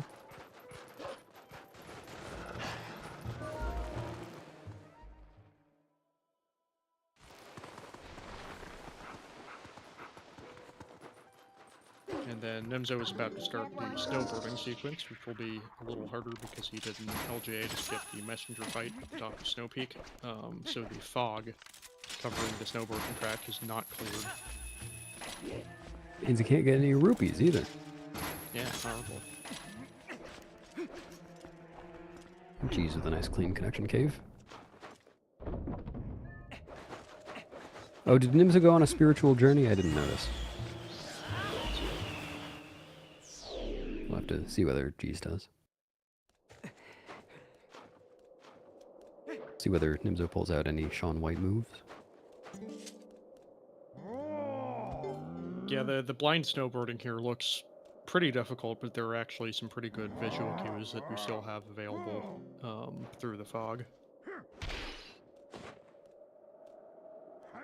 Oh, I didn't notice whether G's is going on a spiritual journey either. Me either. I was watching Nimzo. It's like Vernon just got done with Lanayru Twilight. Prince is setting up to dupe the bomb bag.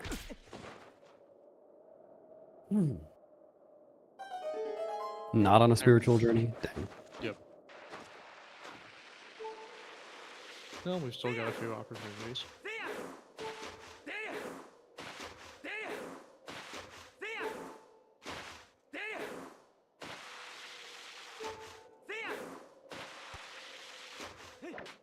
Oh, we can catch up with TGD now. It did sound like TGD was having some trouble with Morpheal. So TGD is done with MDH now and learning Ending Blow, and then we'll be heading to Snow Peak. I'd estimate he's probably 4, maybe 5 minutes behind. Sounds about right.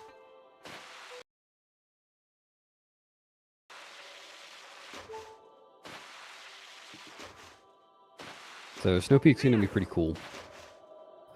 Nimzo, it's a very broken dungeon. Nimzo's already going the back way to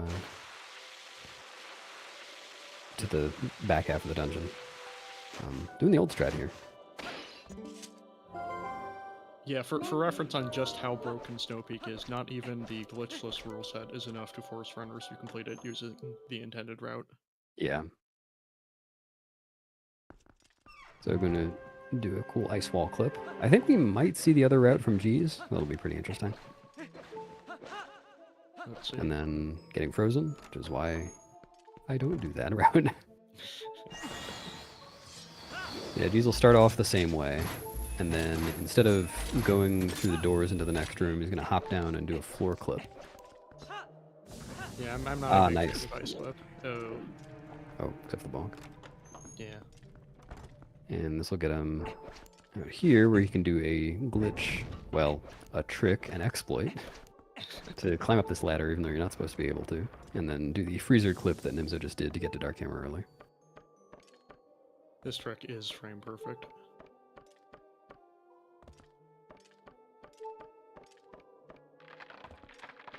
There you go. Yep, there's an audio cue to know if you got it. Nimzo did an interesting strat on Dark Hammer to make him just throw the ball and chain into the wall. I don't think I've seen that before.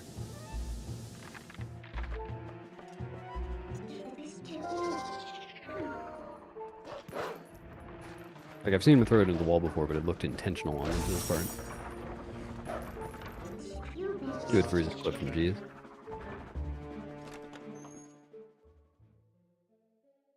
And yeah, Prince is now heading to Snow Peak.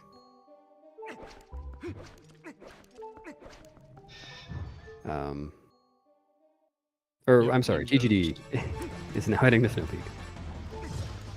Prince is probably heading to Snow Peak now too, but Prince is also on a different route where Snow Peak is before Lake Bed.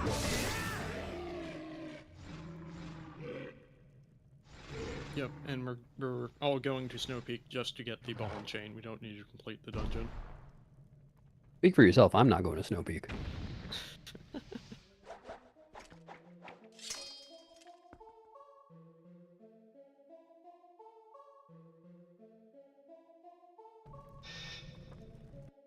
So getting some rupees. Gonna need 300 to pay fire to fix the cannon later. That is the only required use of rupees in this route, but we do need to fill Link's wallet to its capacity.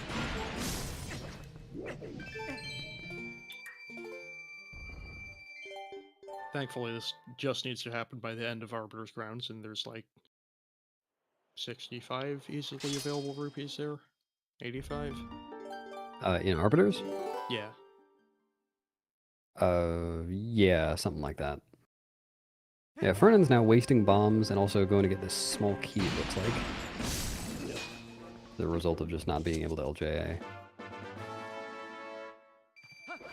Or actually, wait a minute. It's a little bit more complicated than that, actually.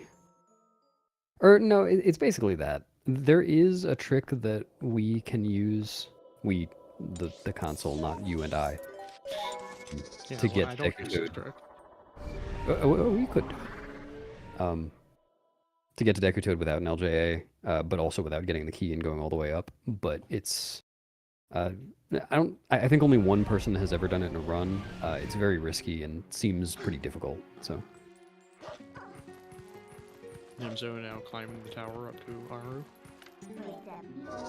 G's just starting to climb the tower. Wow, they're pretty close. They're about 20 seconds apart. Yeah.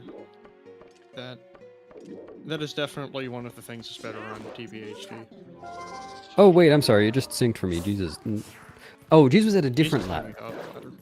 Oh, careful, G's. Yeah, sorry, I mixed up the two ladders. Okay, they are more than 20 seconds apart.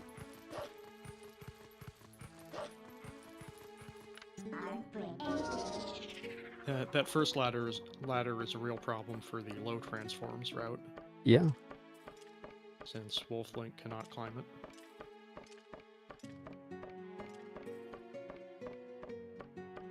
TGD is 20 seconds apart from TGD 20 seconds in the future. And he's not going on a spiritual journey, unfortunate.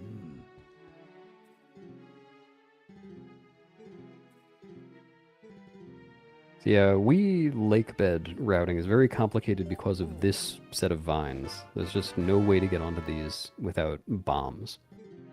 So we needs to come down to lake bed to get Uku once.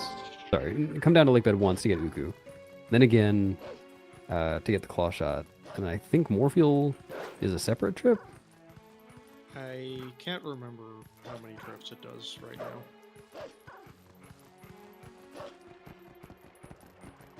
Do a little set of jump attacks there to get down to Deku Toad.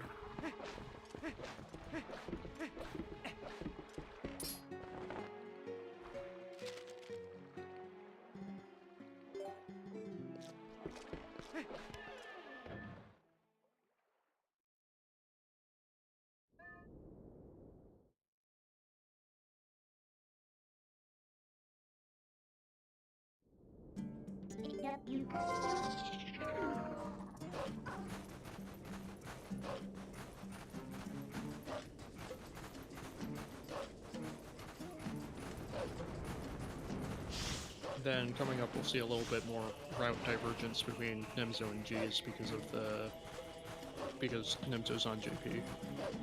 G's, I assume, will be doing another map glitch threat to get to the King Bulblin 3 fight a little faster. And Nimzo, I assume, is going to be doing some parkour instead.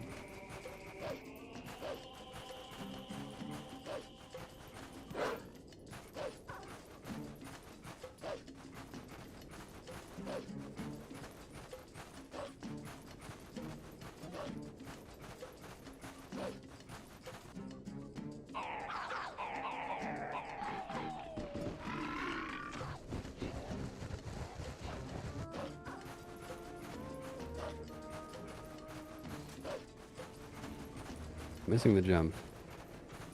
And yeah, things get pretty hairy pretty quickly if you make any little mistakes like that. He really might just keep getting shot here. And now the Bulblins are everywhere, so he can't target. Yep. This is... Okay. Alright, he made it. Nice. Well managed. Yeah, good recovery. The gameplay that's also in the GameCube all dungeons route, which doesn't get map warping and therefore cannot perform map glitch. Yeah, not without UMD. Yes. So Nimzo's... Oh, actually, if Nimzo died there, it wouldn't be that bad. Oh yeah. Jeez is going to be very careful not to die in that fight, because if he did, it would soft lock him. And his last save was... Snoopy? Oh, right, that's not that bad in this route. Like, it's awful. Pretty bad. Yeah, it's not as bad as it It's, used to be. it's only like 10 minutes. Yeah. Well, it was like 20 minutes in the old route. Yeah. Yep, and this is kind of a more obvious application of map glitch. You're not usually supposed to be able to jump into the world.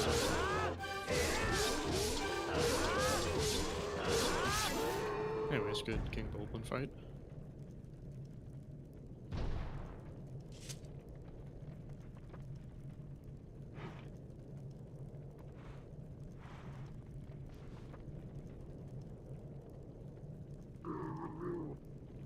Fernan about to start Morpheal, so hopefully that goes well. Yeah, if I remember correctly, the Wii route is very tight on bombs here. He's only got 5.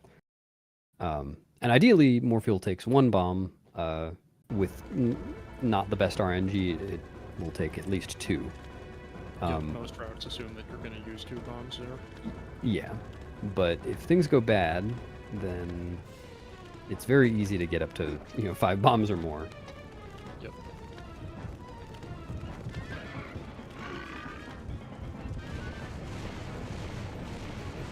So Nimzos and Arbiters and Jesus is going to be entering shortly. Arbiters is widely considered to be one of the hardest dungeons in the speedrun, if not the hardest. Yep, I would probably argue Palace is harder, but it's close. Interesting.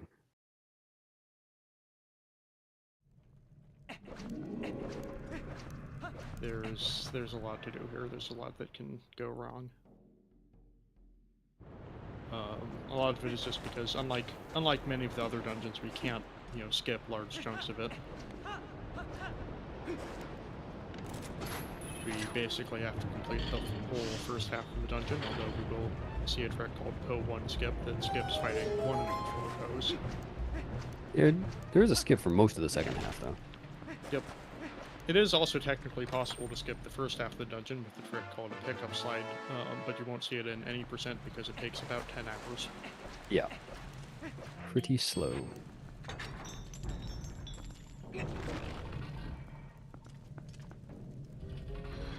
TGD is now at the first ladder.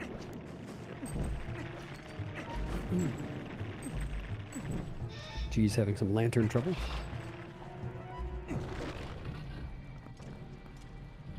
Oh no, it looks like Fernan is down to 1 bomb after this one. Hopefully he can make this work. Yeah, I'm not sure what cycle he's on.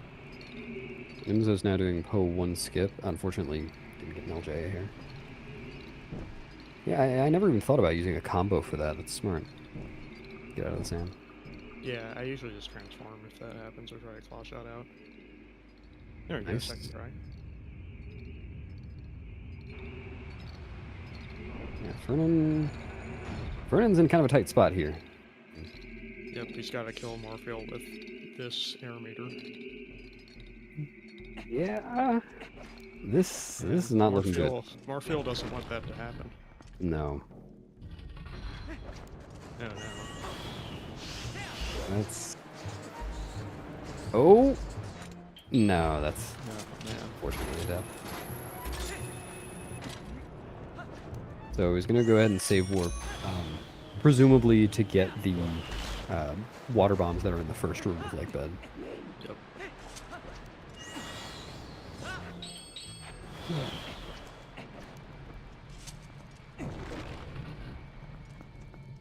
Nimzo now fighting Po 4, despite being the first Po. With Po 1 getting out of order. So this one has the kind of more complicated fight. And I assume he'll be going for the RNG manipulation strats here. Yeah, he actually just made a video on it. Yeah, I need to learn those. Yeah, they're really good to know. Just haven't gotten around to it yet. Wow, so Fernan's having to empty this bomb bag too. That's really unfortunate. I wonder if those bombs, the normal bombs, are meant to be used in the Wii route. I'm not sure. I imagine, yeah, they would be used in, like, SPR and Arbiters. Yeah. And then you get the city refill. That sounds reasonable. Oh yeah, knocking these stalactites down so he doesn't have to do Helmosaur LJ again.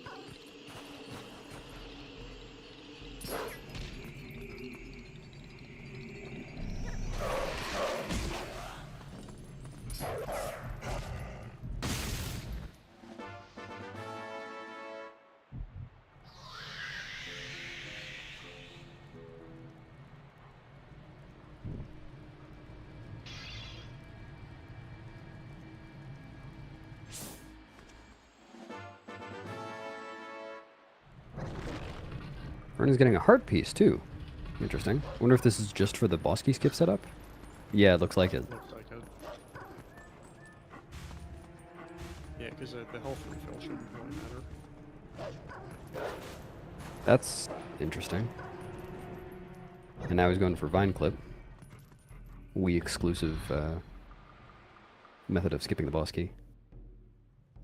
Well, this method of Vine Clip is Wii exclusive.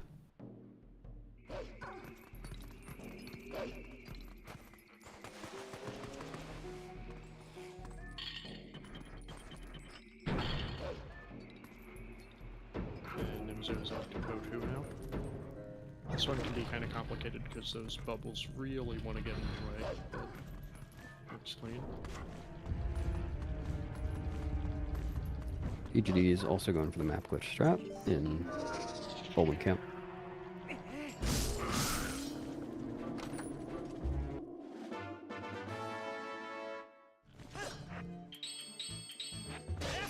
Oh, what happened from Fernand's side? I didn't see. Not sure. I guess he drowned on the way to the load zone. Oh, it looks like he might have voided out, so he did accidentally do that. That makes sense. But, what is he going for?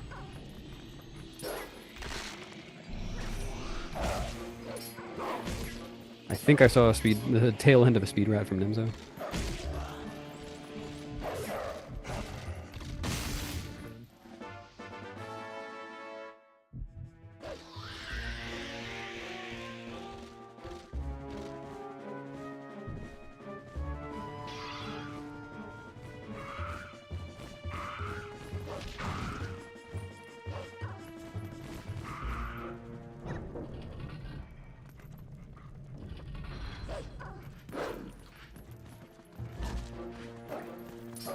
Unfortunately, G's not getting speed rat. Had to kill Remy.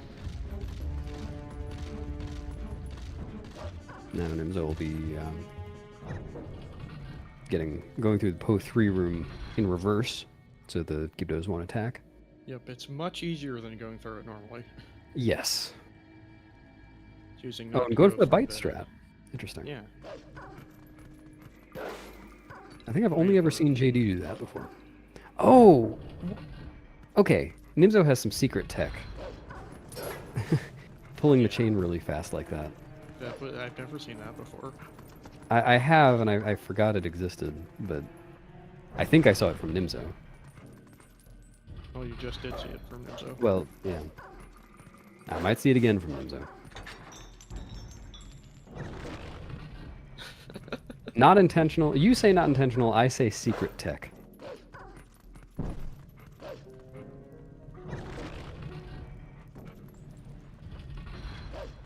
So Nimzo and G's just went through the same door, just going opposite directions. That's how close they are.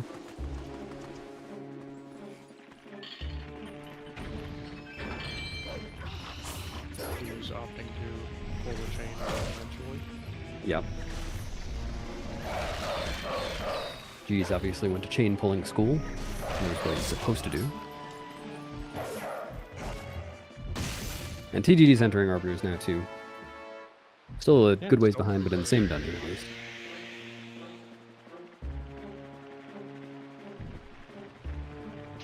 Now Nimzo will go for the early boss key. Nice, 1B attack. Well, 1B attack from the sand. And has some cool movement now to go through basically the second half of the dungeon in reverse. If everything goes well, he won't be transforming into a wolf until the Death Sword fight. Oh, and Fernand's finally made it back into Morpheal. Good stuff there. Very good.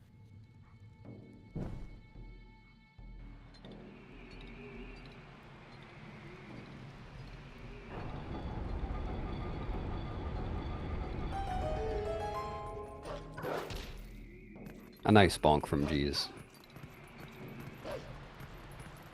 Thick bonk. Good break slide from Nimzo to get through the sand. Yeah, solid.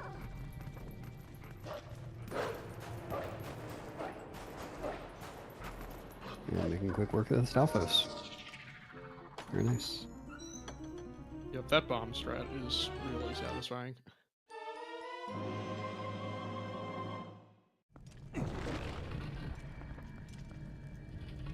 So coming up on Jesus' screen, we'll see the same movement Nimzo just before. Hopefully just as well. And Nimzo is going to be trying to skip Death Sword, probably. Ah, geez, unfortunately, jumped too far. Yeah, that side hop over the wall there is surprisingly difficult. I've never seen anyone do it as a side hop. Or whatever you do there. That's just an angled roll. Jesus is going for a really fast strat without like stopping and turning the camera. Yeah, Nimzo's just going to do a super jump using Death Sword to get over the wall to the spinner chest. A little harder than it sounds. Not as hard as Wolfo's super jump, but probably a little bit harder than EMS, which are the other two super jumps we've seen so far. Well, intentional super jumps. Nice first try. Yeah, that was late.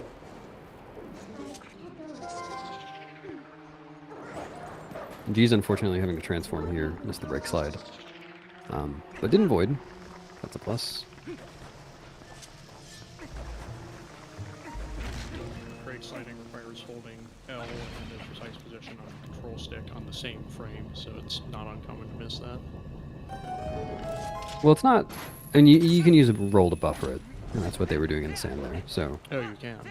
Yeah. At any point in the roll, you can start holding L and DSS down, and you'll start brake sliding out of the roll. I didn't know that.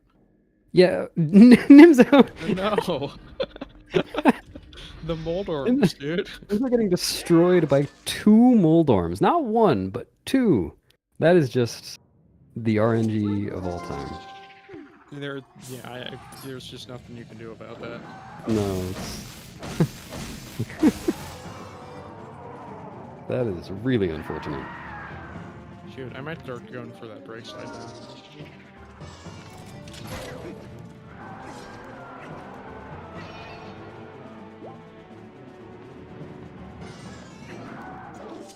Yeah, the 2 inputs are only frame perfect if you're doing it out of, like, running. Right. Yeah, I knew that. Nice first try DSS from G's as well.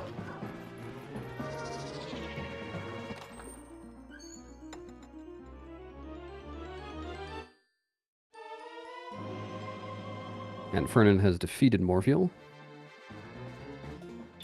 I didn't see how many bombs it Get to took that drink time. water. Yep.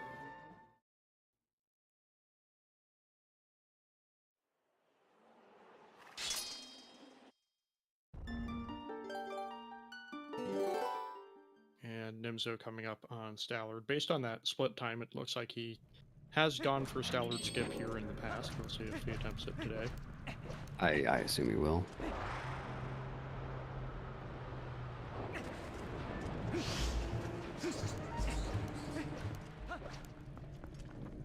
I think we'll see it. See attempts at least from G's and Nimzo. I think in races, G's usually goes for it once and then kills Stallard if it doesn't work out. Seems I reasonable. might be wrong about that though. And I would expect TGD to not attempt Stallard skip. Yeah, he goes for it sometimes. We'll see. It'll be kind of the wild card. Yep. Fernan cannot attempt Stallard skip. Well, I guess he could try if he really wanted to, but it's impossible on Wii. At least with the methods known. And I don't expect Prince will be going for it. I don't know that Prince is ever going for it. I know he's learned it. It's pretty hard. So Nimzo got a nice first try horizontal angle buffer.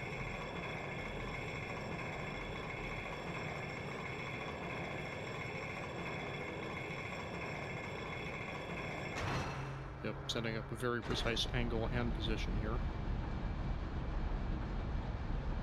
Nice. And nice CAD. Very good. Yeah. That is fast.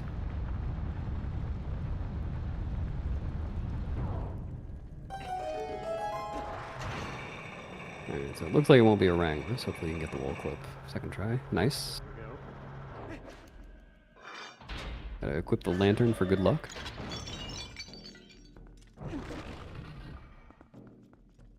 And here's the boost. Here's a synchronizing screen.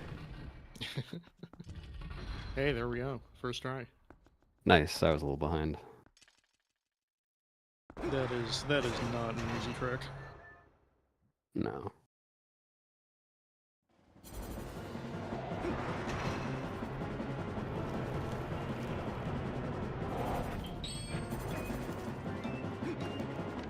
We'll see G's going for it now. G's is actually using some different methods here. G's was one of the original innovators working on the trick.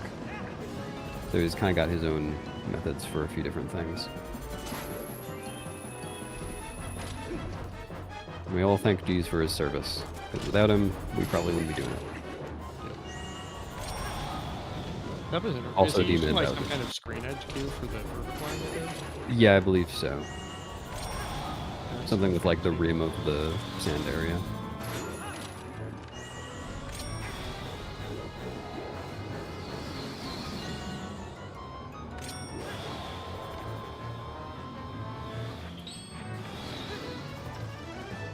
Nice early bomb throw, so I didn't have to catch the boomerang. And the claw shot missed? That's strange. Yeah, that's a strange fail case. No, he's gonna have to So- try it again. Yeah, unfortunately he's got to do the entire setup for that again.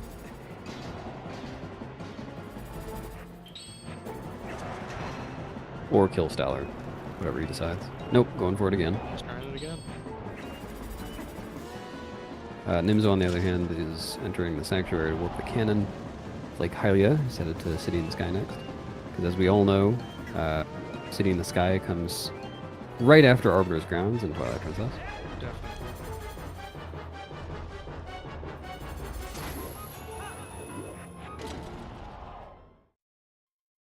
Yep, that statue clip has allowed Nimzo to skip completing Snow Peak and all of Temple of Time and the Skybook quest. Big That one. is the largest sequence break in the run. So it looks like Jesus DNFing. Sorry to see that. That's a shame.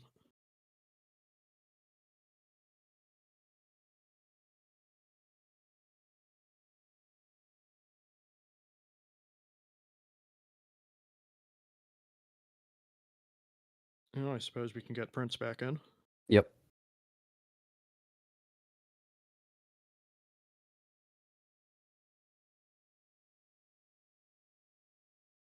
So with that, we do have a pretty clear pecking order here. It looks like Nimzo's very likely, or very strongly in the lead, followed by TGD, who is, well, it's hard to say how far behind TGD is. It depends on what strats he does. Prince, just a little ways. Yeah, Prince maybe 10 to 15 minutes behind TGD, something like that. Yep, but a little ahead of Furman. because of And the- yeah, Fernand's. I don't know whether Fernand has gone to Snow Peak yet. I'm not sure. I don't think so. Yeah, I don't remember seeing it.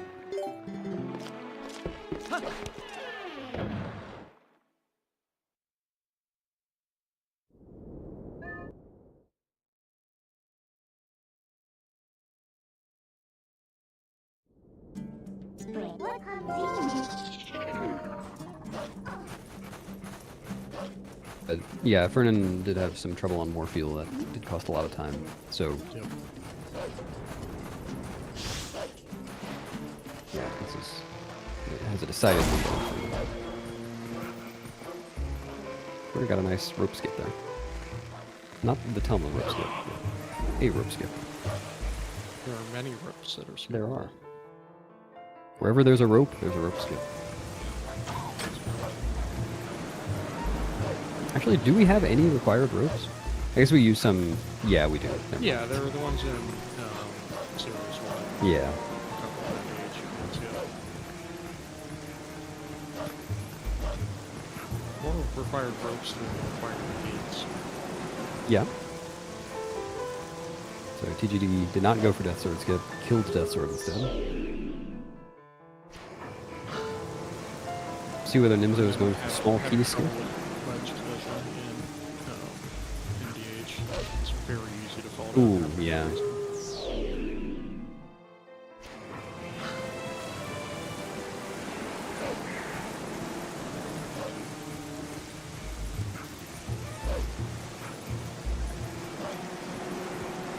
Prince faked us out, made it look like he was going to go for the wolf clip, and then didn't transform. So Nimzo's going to transform in a specific spot here to avoid hitting the fan trigger. Yep. So make it a lot quicker to get the boss key. Skips kind of the second half of the dungeon.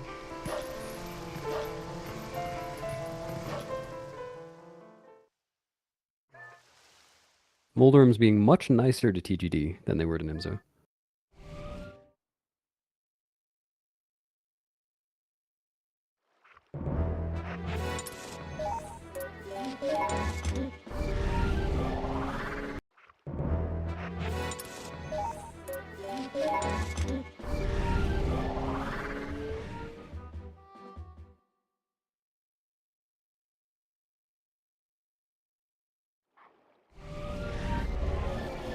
So within LJA, just keep claw shotting over to those mines.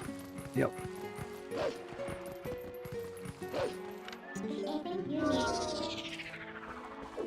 Vernon's on the first ladder now. Well, doing a ladder dance. Now on the first ladder. Oh, Prince is gonna have some trouble here. He's got some loitering bulbs. Makes it hard to target and hard to get over here. Yeah, that's... It's about like your camera position as you're going up, whether those guys spawn, isn't it? I'm not really clear on that. I did see a conversation about that in the server pretty recently, but I started messing with it for a few minutes when that conversation was happening, and I wasn't seeing the same results, and I really didn't draw any good conclusions.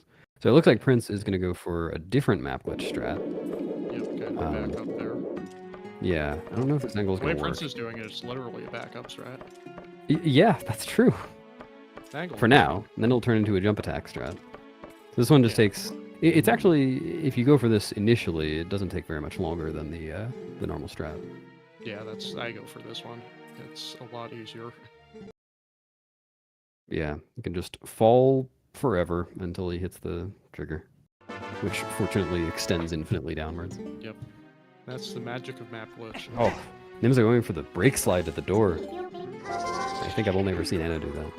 Yeah, we're very lucky that trigger to start the King Boblin fight cutscene isn't one of the things that map glitch deactivates. Yeah, I mean, you say very lucky. It doesn't take that much time to get the key, but yeah, it's nice that it works. So Nimzo unfortunately not going for a small key skip. Looks like KGD will be going for Stellar Skip. Oh yeah, look at that. Doing the same horizontal angle setup that Nimzo did. And it looks like the same position setup that G's did, but the vertical angle setup that Nimzo did? There are a number of ways you can attack this one. Yeah, they're kind of modular too. You just piece together whatever you like. But they're all precise. Yep. Looks like a good CAD. Very nice. So Nims will make quick work of the East Wing of the dungeon. Just LJ past a puzzle. And this next room's got some pretty cool tech in it. This one has a bunch of options too. We'll see what he does. Nice, he had the Dr. Pell on LJ. It's always nice. I understand that one's also harder than it looks. It's really not that bad. You just have to go to the right place.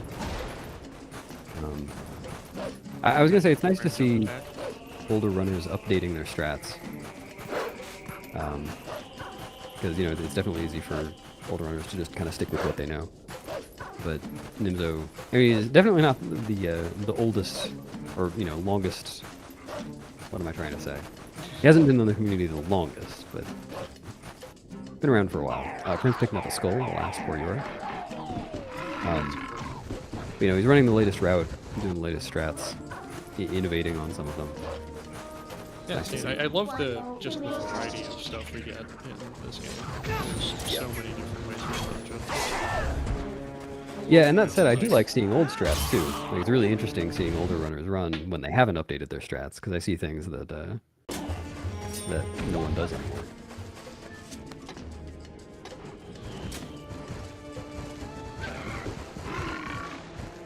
And so unfortunately you didn't get the awkward jump with the Yuka.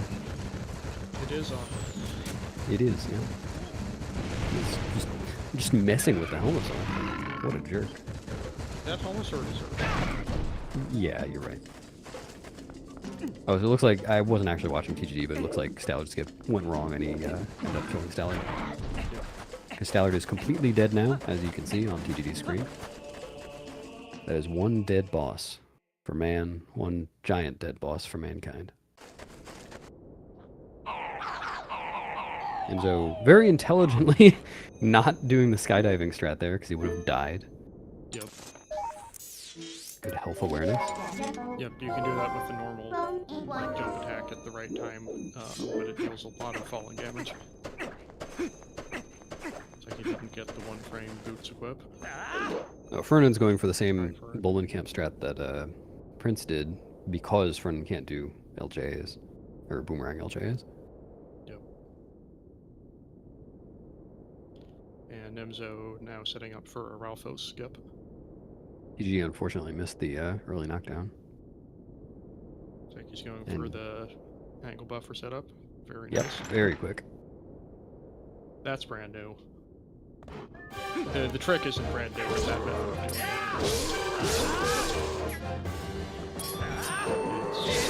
It's very precise ball shot. We used to just kind of do it by precisely that angle buffer setup. Turns it. Basically, the point of an angle buffer setup is to turn a precise aim into a precisely timed trick. So that's frame perfect, and that's more consistent than what we were doing before for a lot of runners. Yeah, and the nice thing about buffering is that it means that you're pausing a Ralphos, so you have more attempts at it. Yep. You really have more attempting time than you do for the other strat. Yeah, I'm very glad we have that now. It's actually been really cool to see the development of these horizontal and vertical ankle buffering strats. They're using them in, like, they're not all over the place by any means, but there are a variety of places that are not really linked by anything except for aiming. That we're seeing Until recently, it was kind of just like the first one is Stallard Skip, and then Door of Time Skip for categories that go to Temple of Time. Well, even Door of Time Skip was really the first one, so Yep. it wasn't really in the TP speedrunning vocabulary to do angle buffer setups. But it is a thing in the Wind Waker vocabulary, and Mini was running TP 80% for a while and came up with the Door of Time strategy. And we kind of just took it from there. Nimzo, unfortunately, got the clip up to the boss key, but timed his jump attack wrong, so he fell down.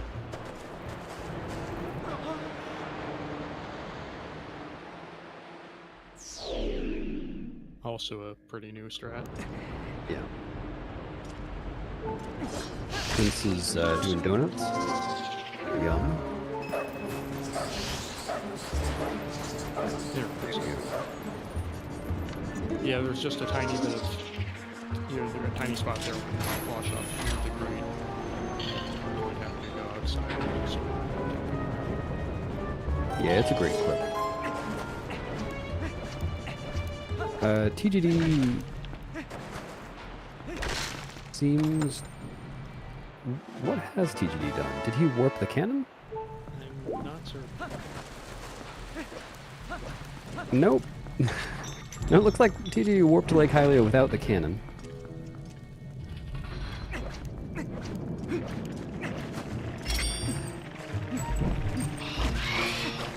At least he's got his Morgenstern.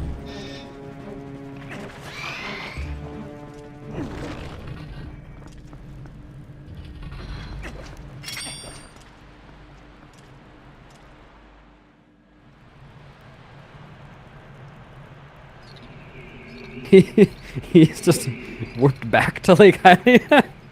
No. Wait a minute, is this the... What's the going stream? on here? No? Oh, okay, to get rupees, I see. Yeah, he needs rupees, which he didn't get. No. Interesting one. So Nimzo's ascending the fan tower while this is all happening.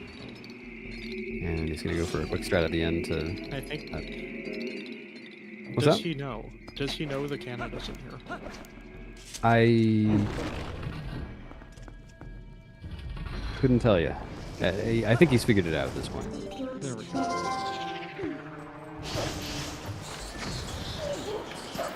Fernand's going for a Poe 1 skip, which on Wii doesn't involve an LJ, it just involves B attacking over his wolf. Very nice. Yep. No problem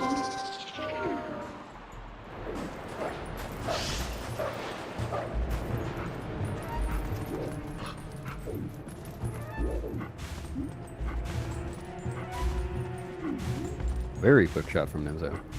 And a good one too. Wow, that was so quick. Yeah, that's pretty precise. You get all the way up there, and if you do it wrong, you can actually end up hanging off the vine from the claw shot, which you're normally not supposed to be able to do.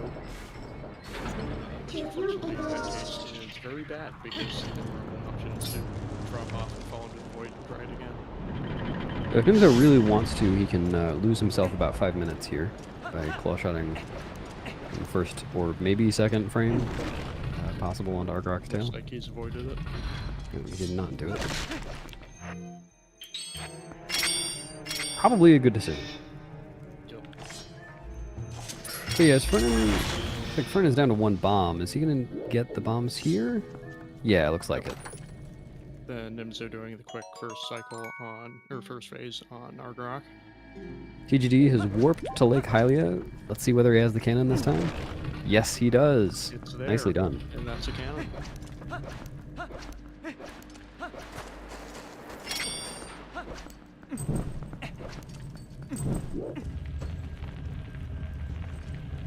Vernon solving the incredibly difficult lantern puzzle to get to Poe 4.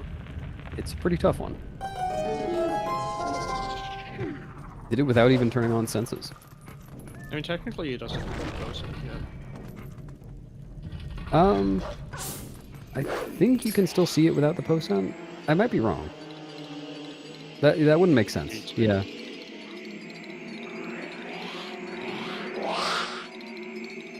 Yeah, I think I'm wrong. Forgotten the solution and had to check. Yeah. It's not very hard. Prince, inspired by all the dead things in that room, decided to become dead himself.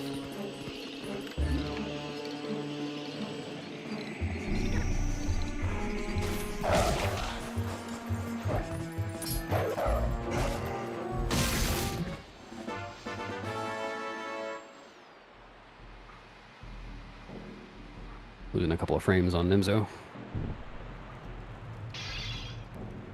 So once again, we have 2 runners in 1 dungeon, City and 2 runners in another, Arbiters.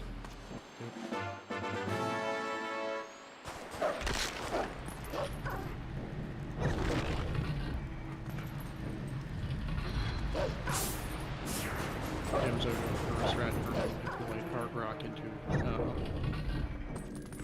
into finishing its flame attack early for a faster cycle.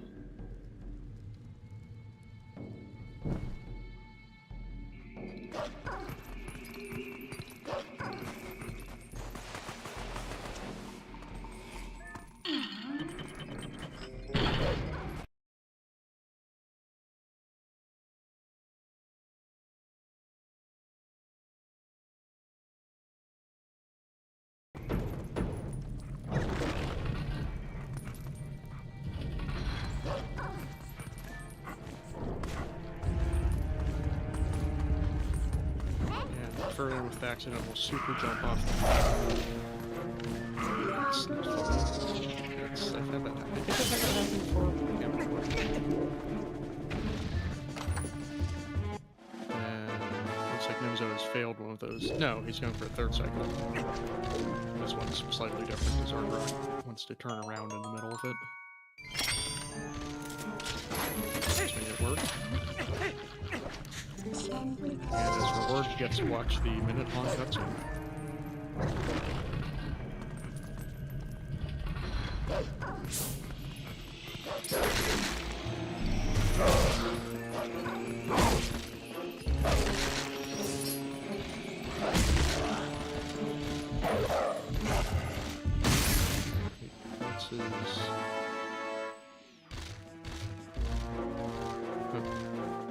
forgot there was a elevator there. Thought that was bombs or something.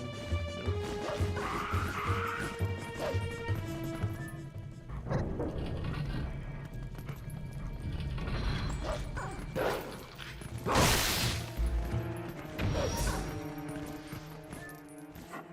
And now Nimzo has collected the fourth and final mirror shard and can proceed to Palace of Twilight. It's kind of a pattern in this game that anytime you have to collect, you know, a whole series of items like mirror shards or fused shadows, you actually only have to collect the last one if that's possible.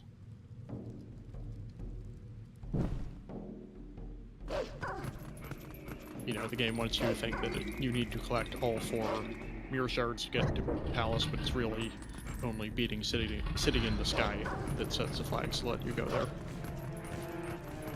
So that's what we'll be doing next.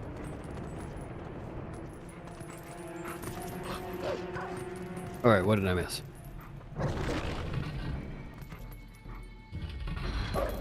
Not a whole lot, I don't think. Nimzo's just done with City. Nice. Now I'm suspecting that, you know, unless something goes really horribly wrong in the rest of Nimzo's run, this will probably be the best run ever done on the Japanese version. Or the fastest run, rather. Yeah, I was thinking about that. What the JP record is. Yeah, I don't think it's a thing that anyone keeps track of, but I yeah, mean, until... you can find it yeah, okay, that's... on track Well... the region on there. Yeah, but it's only people's PBs. If someone did a run on Japanese and got a really good time, but it wasn't their PB, just like Nimzo's probably about to do. No, I thought it it did wouldn't track show up. separately. Well, if you submit 2 times, like with 2 different versions, if you submit 2 different versions like Wii and GameCube, those will show up separately on boards that have Wii and GameCube combined. But 2 different versions, like, you know, 2 different regions, I don't think so. In any case, until this most recent route, we didn't have the ability to even attempt Wolfo's super jump. So playing on Japanese would cost a lot of time, or just incur a reroute.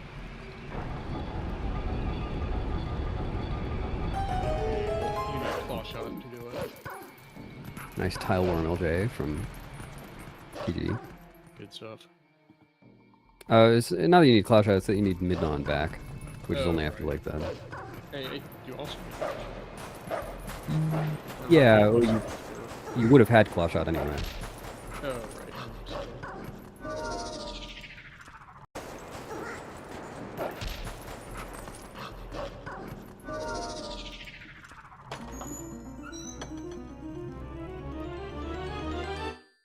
Prince has just killed Death Sword, and it looks like Fernan is about to...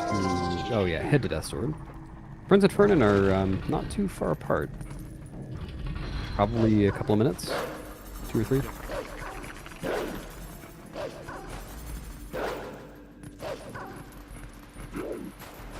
Yep, and we said earlier that Stoking Ruins is the most broken dungeon in the game. Palace of Twilight is by far the least broken. Yes. Yep, This Palace one, has... Go ahead. This one you pretty much have to complete it, and you know, exactly as intended. There are only a couple spots where you can do an LJA to save a little time, but it's, you know, it's all within the same room. Yeah, you got 7 small keys, 7 small key doors, and we're going to use all of them. Yep. And the boss key.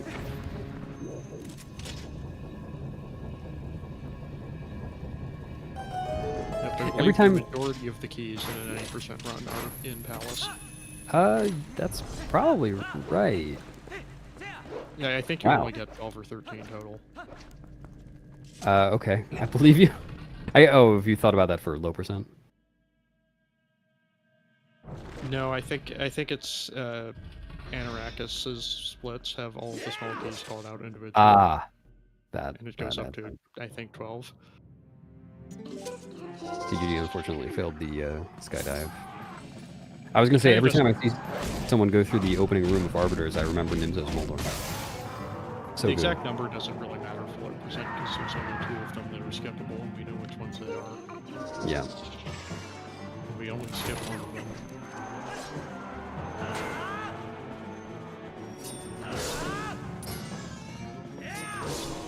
Oh, low percent only skips one of them? Yeah. I see what you're saying. The North Fair. Yeah. It could technically skip the Sitting in the Sky small key, but that would require doing a trick that nobody has done RTA. Yeah. It's like TGD did the angle buffer setup and then did the normal setup. He did that angle buffer setup incorrectly. I think he dropped Yeah. But good backup. Nimzo, oh, that looked like it was going to make it. Yeah, that's a shame. Interesting backup here.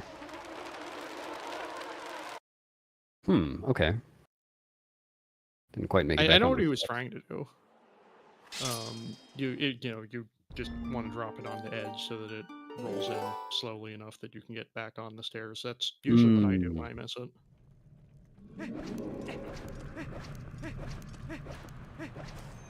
Looks like he's recovered well though.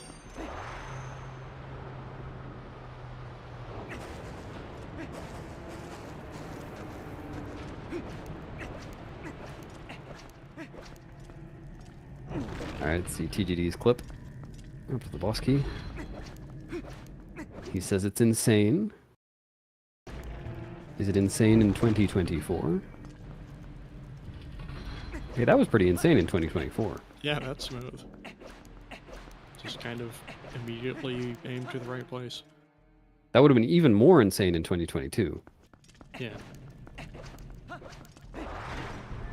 Just That's kind of tricky because the exact aim position for that kind of depends on where exactly you claw shot up the first time.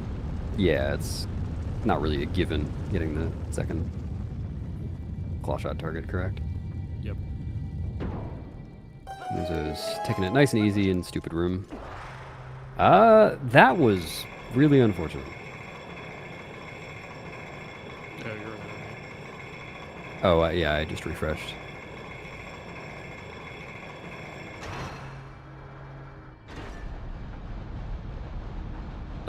Oh no, I just got there. I've never seen that happen before. Nice, getting back to the platform. Yeah, lots of TP runners refer to this room as stupid. Oh my gosh! I think I just saw what you just saw. I thought you were talking the first time he fell. No. That is insane. Isn't it? Yeah, that's a new one for me. Yeah, I don't think I've seen that. I've definitely seen the head spawn right in front of someone, like while they're jumping, so they just can't make it to wherever they're going. But I've never seen it just spawn and push them off from a standstill. Yeah, that's absurd. As I was saying, we usually call that stupid because stuff like that happens. So. Yeah. Yeah, usually it's not stuff quite like that, but... That's stupider than usual. Yeah. I'm gonna have to start calling it stupider room.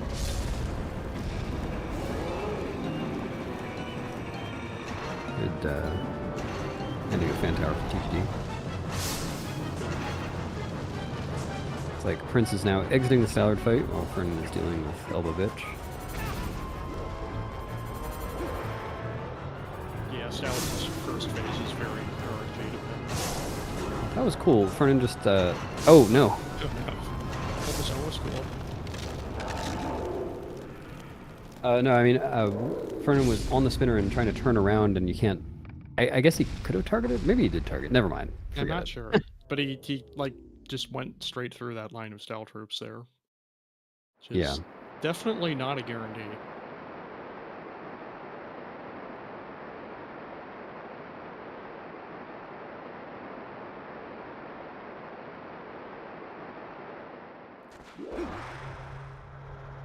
So even with that stupider room, Nimzo's still roughly a dungeon ahead of TGD. Still a very commanding lead. It would be really nice if Prince could quick spin. True for all of us. Yep. It'd be really nice if Prince could roll stab. Less There we nice than go. quick spinning. Yeah.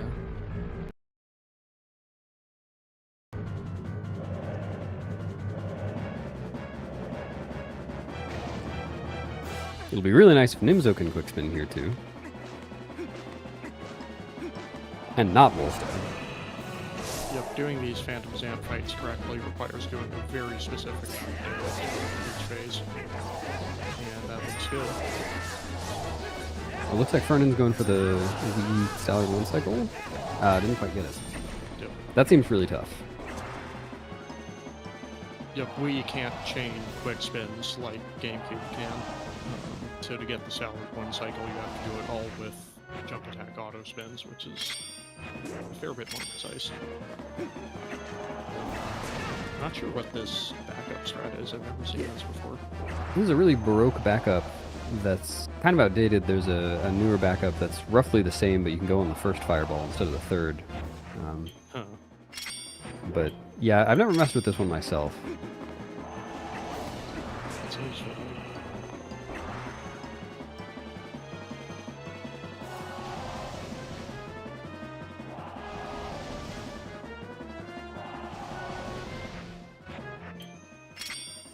It is a really interesting strat.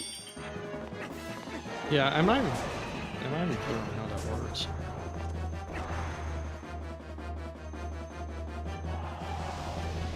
Yeah, neither am I. Ooh, Prince has successfully warped the cannon to Lake Hylia first try, It's huge. catching up on TGD.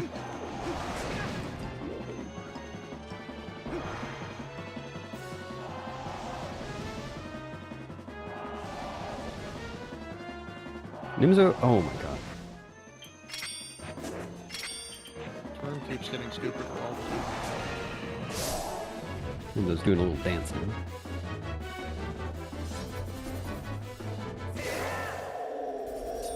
Vernon finally through with this Allard fight. Yeah. Yeah, doing that one cycle is pretty rough on Wii. Yep. I've heard. I've never actually attempted it. Very I good haven't yellow tried it rupee backup. myself, but I've seen other people do it, and it looks a lot harder.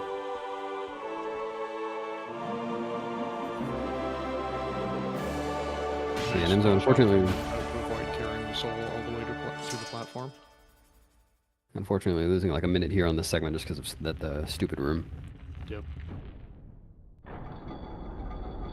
Sadly, a common occurrence in Twilight Princess speedruns. Yeah, not too common for Nimzo. Nimzo kind of wrote the book on stupid room. Has a really good video on how to handle all 5 spawns.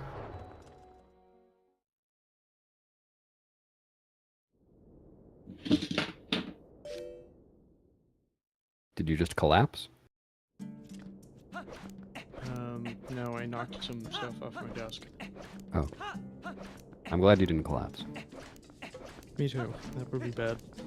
Also, probably a lot louder. Yeah. So Nimzo actually could go for one last super jump here. I don't think we're gonna see that. I don't think so either, but he could.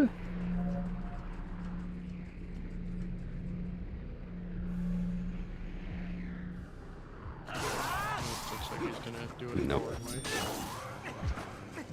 You can do a super jump off the keys to skip throwing these balls around. Yeah, but it's RNG dependent. Oh, nice. He got a roll in there. That was really good. Yeah, that's good. Yeah, it's RNG dependent, and it saves like a maximum of 2 seconds. It's definitely not worth it. It's just kind of a swag strat and a task strat. Yeah, Wolfos. Gotta get a Wolfos that goes really far away. Yep.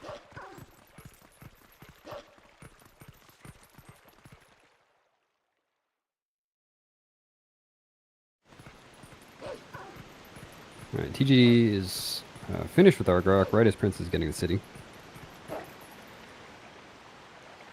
Vernon looks like is going to Snow Peak now. Wait, really? I didn't notice. I guess Fernan must have taken a boar to Arbiters. I'm sure there's a reason Snow Peak is after Arbiters in the Wii route, probably related to bombs.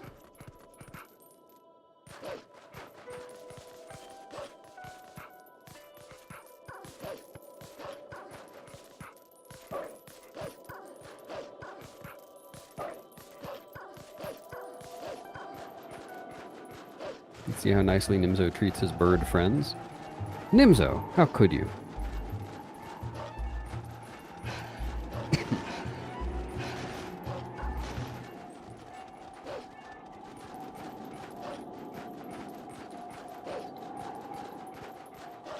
Interesting setup.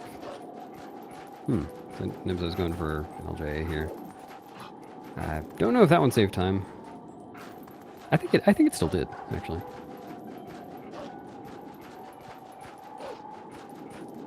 Oh, good transformation before the stairs from TGD. Saved a small amount of time. Precise claw shot from Nimzo. I think he's going to make this cycle. Yeah, this kind of outdoor area with the boss key is pretty tricky to do fast. You've got the Zant head cycle to worry about, and they're, shooting fireballs at you the whole time. Whoa. Like the Karg target, that was cool.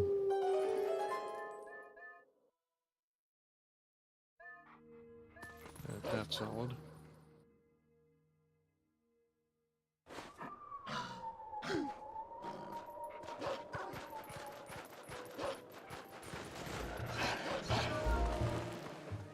TGD with the charge attack double hit on that Zant head. Nice. That works on some of them.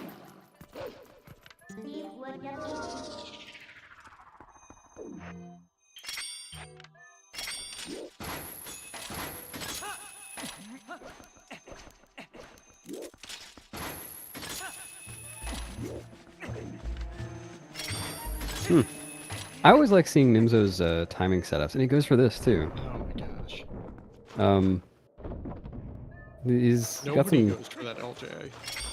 Yeah, so I went for it for like 2 runs, and it's in my PB. That happened to be one of the runs. I think I took it from X-TAS, or I thought of it and then noticed it was an X-TAS. I don't remember. But yeah, it saves a small amount of time, but in my experience, it seems to just randomly choose whether to transform you or not. Oh, Fernand's going for Messenger Skip. I wonder if he'll go for it again.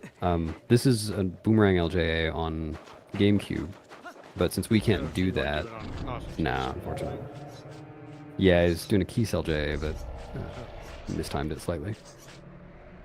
Very cool trick.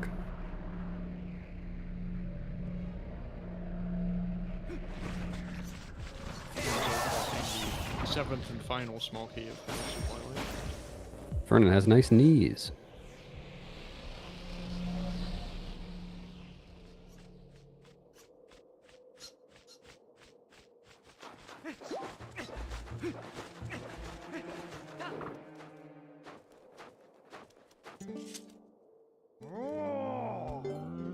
Fernan is not going on a spiritual journey either.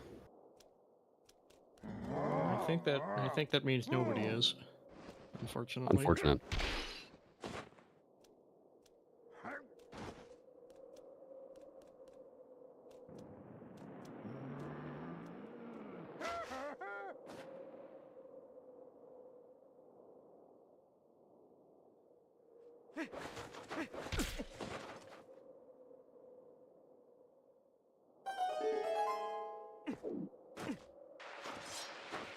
Yeah, I was starting to say before, Nimzo's...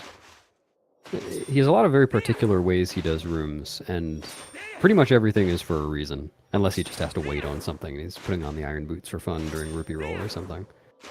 But pretty much everything is timed something else, and it's all very well choreographed.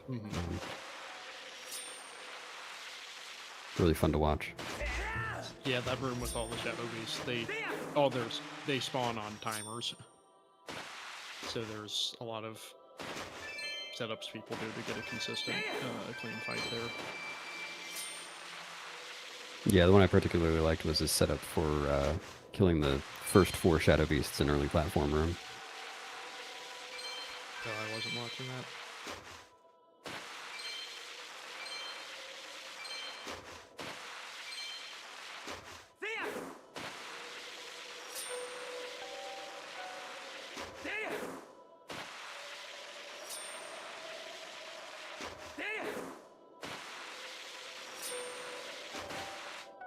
And Nimzo making his way through the Zant fight.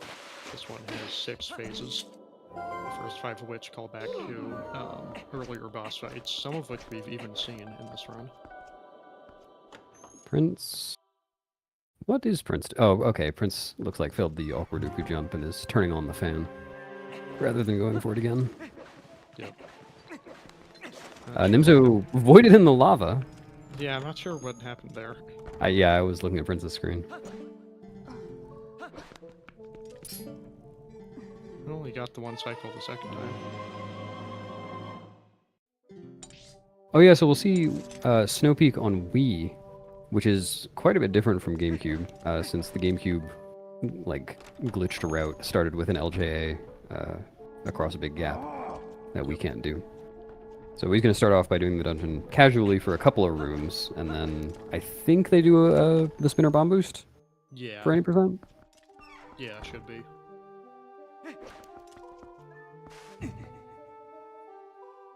Nimzo now fighting Zant's Morpheal phase with the same water bomb trick.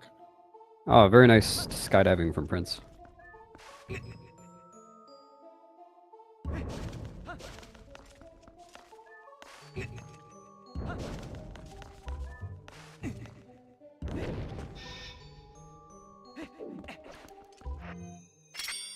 Yeah, it looks like it's going to be spinner bomb boost. I understand that trick is not very easy. The spinner bomb boost? Well, I don't know if it's any harder on Wii. GameCube uses it for glitchless, and I didn't find it to be too tough. It's a little precise, but you know, if you know what you're looking for, it's not that bad. The Wolfos, if you mess up your camera manipulation, then the Wolfos can be pretty awful. Quite from front. It's definitely not free. No.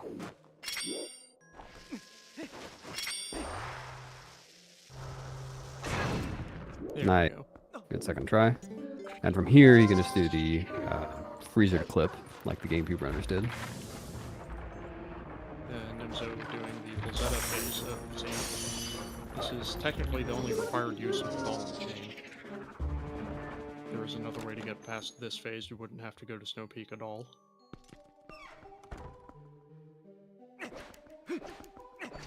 Kakashi, for you, it's $5.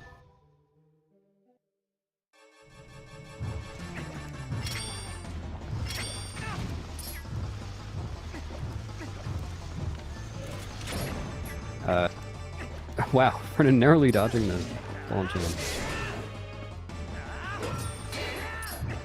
You know, I imagine this 1 cycle is tougher on Wii too. I was just thinking that. I guess it's not tougher if you use the bomb, but the bomb missed, unfortunately. Doesn't have a lot of bombs left to try now. Yeah, I don't think... I mean, he's going to City after this, so I imagine he's going to refill there. Alright, we'll watch Prince's insane clip up to the boss key. Oh See what yeah, we got Prince here. has to set up for this. Yeah.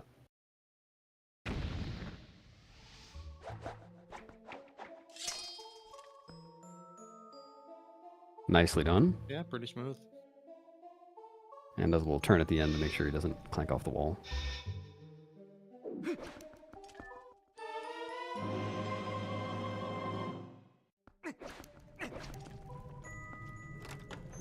Prince apparently stopping to type while up getting the boss key.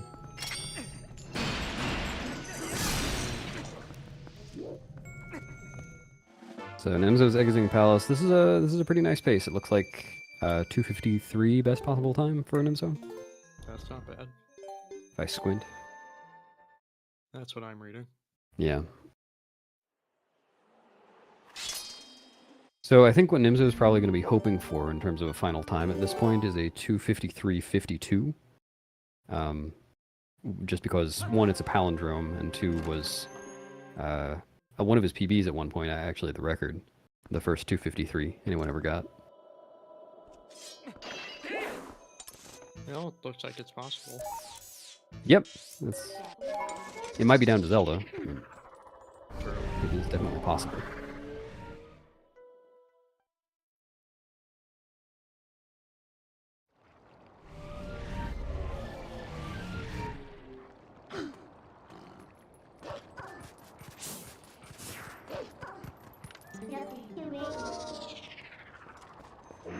Then is Fernan now going to a city? It's Yeah. gotta be. Hopefully, Fernan will warp the cannon on the first try. And what is TGD doing here? TGD appears to be yakety saxing. Was that run straight room? TGD, what are you doing? Is he trying to get a? He's trying to get a. Oh no, he's not. Okay, never mind. I thought he was trying to get a funny ledge grab so that he'd like grab all the way up from the bottom of the room. I don't know if that's possible there, but I've seen it in a couple other places. I didn't know about that. Yeah, he like reaches up from the bottom and grabs the top of the ledge.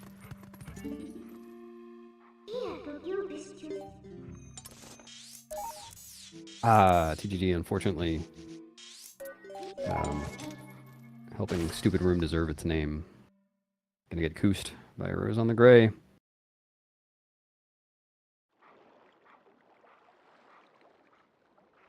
Yeah, this one's Stupid Room's easier on the way back, but it can still What? be pretty stupid.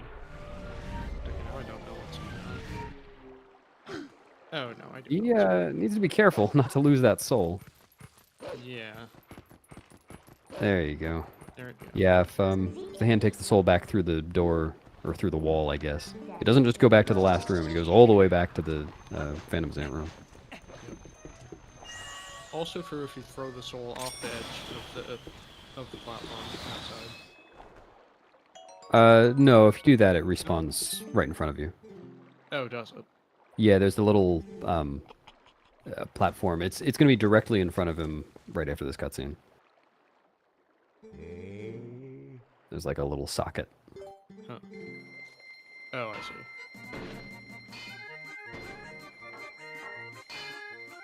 But it does go all the way back if you die. That must No, well, sorry, if you die before you get to the outdoor area.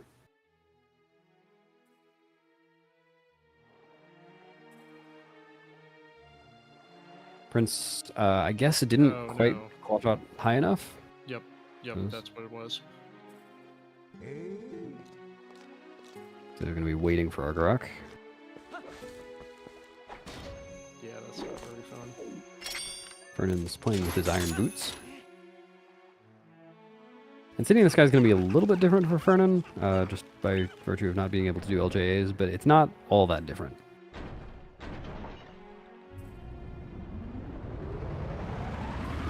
Yeah, I got you, Prince. Oh. Well, I got teabag then. But yeah, let's see if Nimzo goes for the one cycle. The KB one cycle has been known for a really long time, but very few people really go for it. And Wabi mentioning it earlier hopefully will inspire other people too, but no, it looks like Nimzo's going for the 2 cycle. Yeah, in this fight, getting hit by King Goldblum deals 3 hurts of damage, so careful not to get hit here. How did TGD not transform? Magic. Incredible.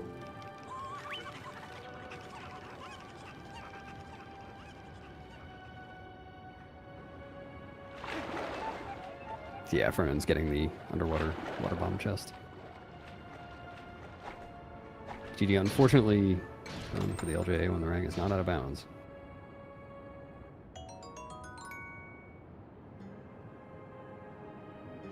Prince, true to his word, is peeing. Presumably. And TGD faked us out. Right. I Didn't go for it the second time, I think. I assume Nimzo got the backflip because he was the one just timing it, and he knows that save warping is slower if you don't. Is it? Yeah, he timed it. It's like a second slower or something. Or no, I think half a second.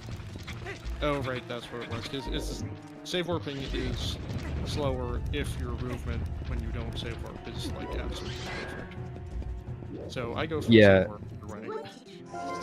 Yeah, the people have gone back and forth on this. The conventional knowledge when I started was that save warping is slow if you don't get the backflip.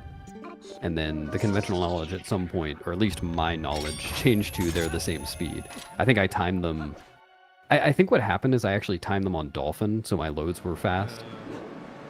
That makes sense. And yeah, Nimzo did some console timings.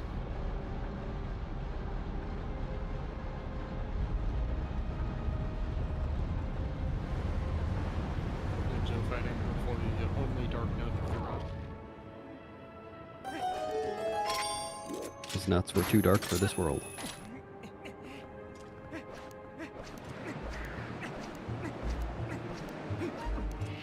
Vernon, careful. All right.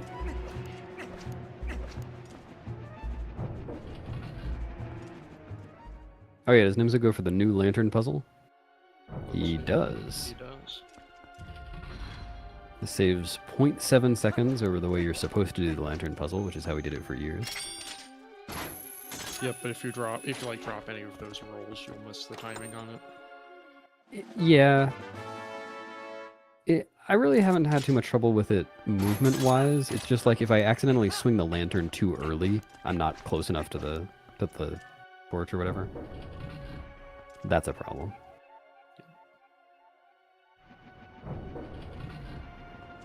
Yeah, it makes sense that it works. The way that puzzle works is just the torches stay lit for different amounts of time, and you have all four of them lit at once. So there's just enough room to do it out of order like that. TGD is living life on the edge. He's got half a heart, and that's never a good thing in Palace. Unfortunately, also easy to do in Palace. Yep. You can take a lot of damage in that dungeon. Going for a heart. There we go. I will never forget one time. I think I was on like small PB pace. I was, PB possible or something in Palace, and I was on half a heart there, and I saw a heart behind me and thought, ooh, I'll just get that, and got killed by a Kargarak while I was going for it. Oh no. Shouldn't have gone for it. Yeah, Palace is probably the easiest dungeon to get hit in, and one of the harder dungeons to get hurts in. And in that outdoor room, you take 2 hearts on purpose while doing the fast strats. So health management can be tricky.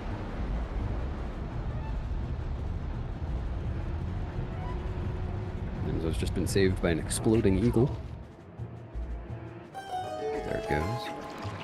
Every time I get to that cutscene, I think about how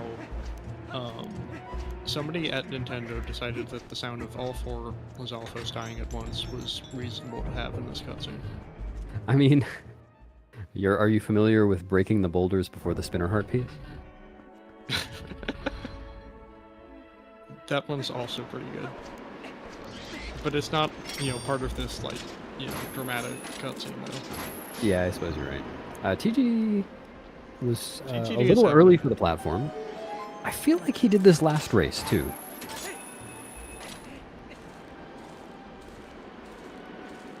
I feel like I remember that. This will be heading to Palace momentarily.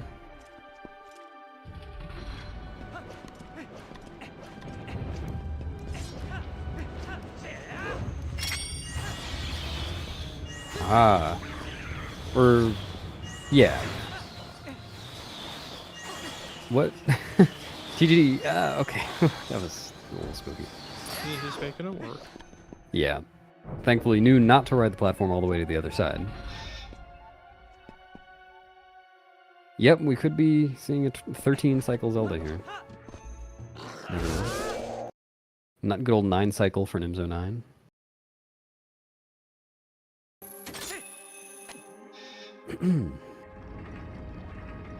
I failed that last LJ in my PB and had to ride the slow platform back up.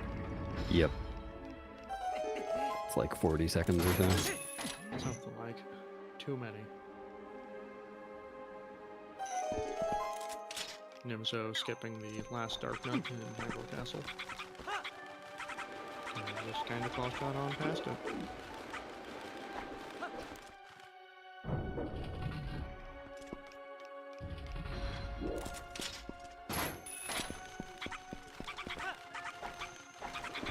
G's DNF'd a while ago. Yep, he had trouble with Salad Skip. Yeah, about an hour ago. And decided to stop there. I imagine just because it's late. He's in France. Yep.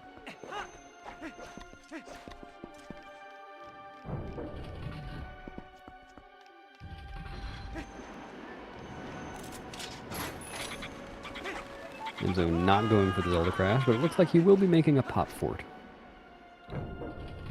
It's an important part of the route.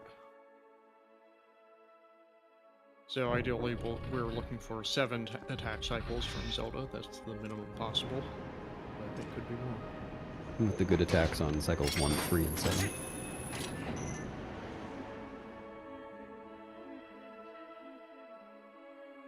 And Nimzo's staying close even for the bad attacks, just so that they end a little sooner. At least the lunges. I was on pace for a 7 cycle. Could happen. It usually happens. Ooh, Fernand's going for alpha skip with pointer. That's crazy. I look like he's just gonna... Or... Oh no, he's doing this backup. Okay. You don't see this one very often on GameCube. Yeah, well, I've never seen this before. So if you do this long enough, I think, yeah, he just goes back. Uh-huh. I don't know the exact parameters of that, but... That's bonkers. Yeah, and unfortunately, he's gonna have to reset it up. Or no, he's fighting our alphas. Yeah, so the thing about our alpha skip I learned on Wii is that if you just do it without pointer controls on, you void out. Huh. I'm not really sure how that works. Well, I mean, it's a crush void. It happens on GameCube too, but it's pretty reliable on Wii.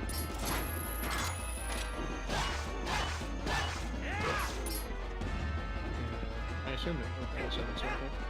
Yeah, I didn't notice, but that seemed fast enough. Yeah, he's definitely on 253 pace.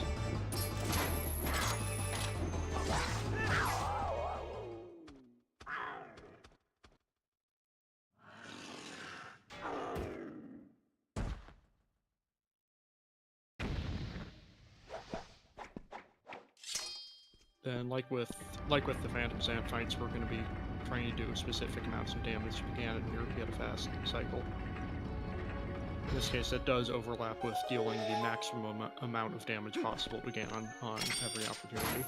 Ooh. That's an interesting one. I'm not actually sure how he managed to do that. Yeah. He missed. Oh, that's unfortunate. I might not be seeing that. I usually look at cue. Ganon for a timing cue to throw the ball and chain on this cycle, but it's looking that direction causes lag, so some people prefer to face away. But then you have to time it. Think you have to be wolf here? No? Okay. That's the next No. one you have to be wolf. No, it's the next one.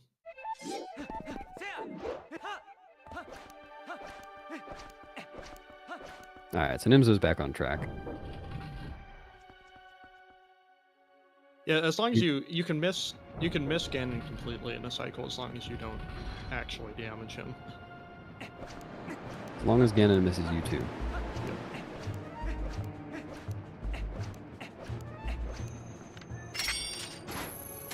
But with that, he's 1B attack away from finishing the fight.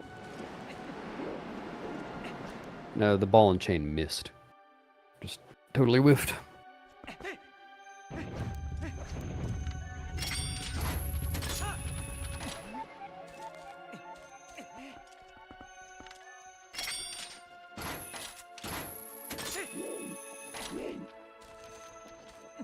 I don't think he can quite nab the 252. Sorry, 253.52 now. Yeah, gonna be tight. Oh, Fernand's going for the early boss key now too, which is a bit different on Wii. Because of how the aiming controls work on Wii, you don't actually have to clip through anything to get up here. You can actually just aim the claw shot so that you're aiming through the hole up at the claw shot's target on the ceiling.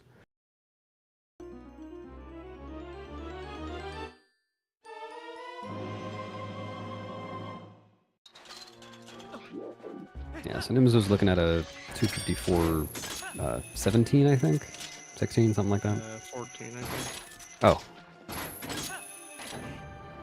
They're 24, I think. Sorry. Oh. Okay. I believe you. I'm not sure that's a good idea. I mean, this is one of those where, like, sometimes I think I remember how long it takes to get from one thing to another, and I second guess myself and think, was it actually from that thing to the other thing, or was it that thing to the other thing? I believe it's a minute 10 from, like, when Ganon's horse hits the ground. Okay. Which happened at 2:53:14. I just know it's 12 seconds from when you gain control of Link at the end. That's the one I can actually remember. If you don't drop any other spins, because that never happens to anybody. Right, who would ever do that? At G's. Yeah, it looks like a 16. Yeah. Okay. Again, with no dropped auto spins. Or, okay, alright. See, I win. Gotta prove me wrong, huh? GG Nimzo. Yeah, that's a solid run. Yeah. Very likely the best ever, or the fastest ever completion on the Japanese version. Yep.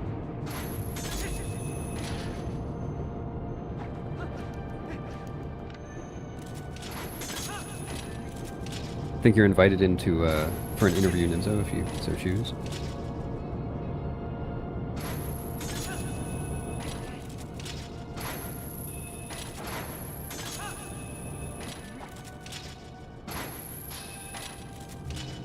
No interview? Dang. That's a shame. Oh, it's probably a good idea. He's so talkative, you can't get him to shut up.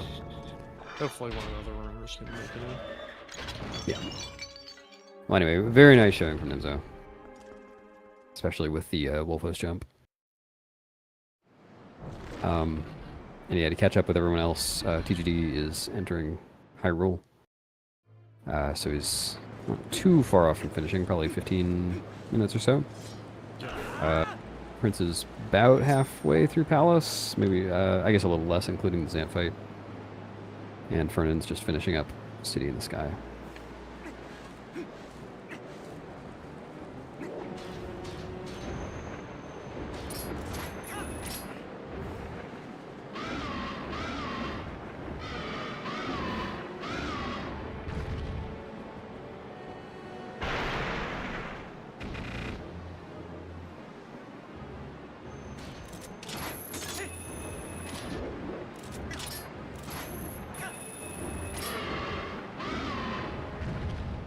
Yeah, I'm pleasantly surprised to see that, like, in all of these monthly 90% races we've had, I think in all of them so far we've had at least one sub 255. Yeah, it's definitely a more common thing to see these days. Like, I mean, just a couple of years ago, the record was at 254. Since then, we've had a number of small developments and Stallard Skip, and I'm more talking to the viewers now. I know you know this stuff. But the adding Stallard Skip and the Bombag dupe after Norgor, and clip up to the boss key in City, and the new Snow Peak stuff, and the ELA Shroud. A lot of them. Yeah, oh, for sure. You know, when we came up with the ELA Shroud, we were like, oh yeah, this saves 18 seconds, and then Beast came back to the category and brought the world record down by a minute and a half. Yeah. So it's definitely not all the new developments. But it definitely makes it more possible to get some reliable 255 or sub 255s in races. Oh, definitely. Like, you know, not to belittle any other time. Like getting a sub 3 in a race is still a really big accomplishment. People have PB'd in races, but yeah, it's just much less out of the ordinary to get a sub 2 or to see a sub 255 in a race these days. It's neat. It's neat to this game's 16 years old and we're still really making these developments in the speedrun. Yeah.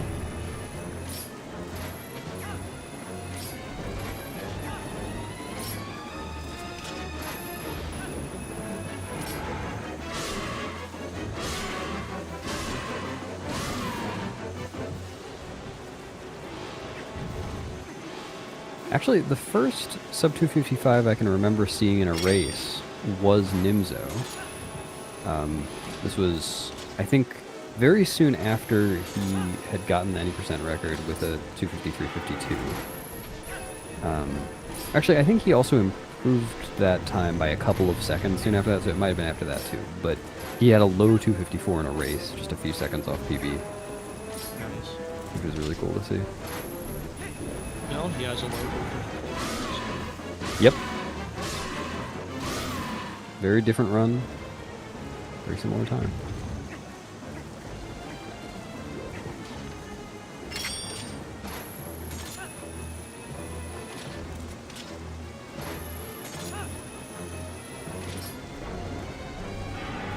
Oh, I just realized I don't have anyone's audio on now.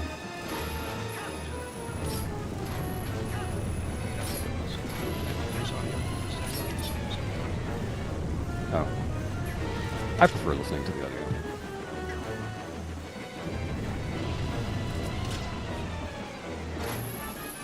Prince just said goodbye to the cruel world. Yeah, you can jump off the platform before that cutscene starts, and then still put you back there.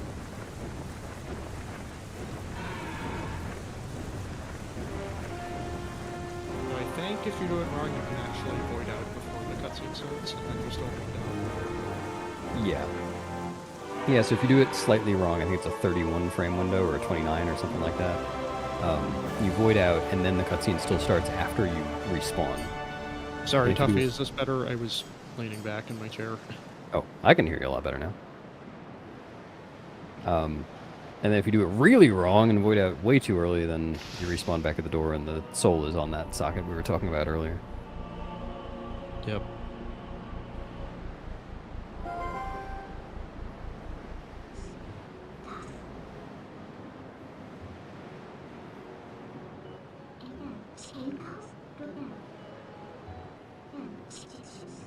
TGD unfortunately not going like 15 minutes out of his way to get jump strike so he can skip this Dark Knight. I mean, that's just unreasonable. Maybe next time. Yeah, it's kind of a shame any percent can't get some of the hidden skills because you can do some pretty neat strats with them. Yeah.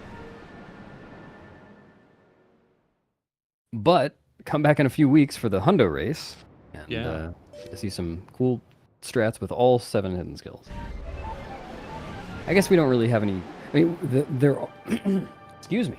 There are cool ending blow strats, but we don't do any intentionally. Yeah. But everything There- else.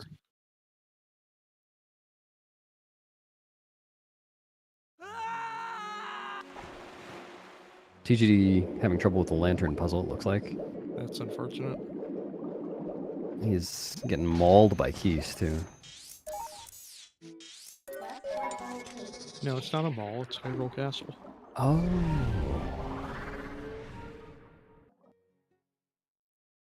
Yeah, there are a couple things you can do, cool things you can do with Ending Blow, but you don't really see them in runs. Really, the only thing you need it for is killing Ganondorf.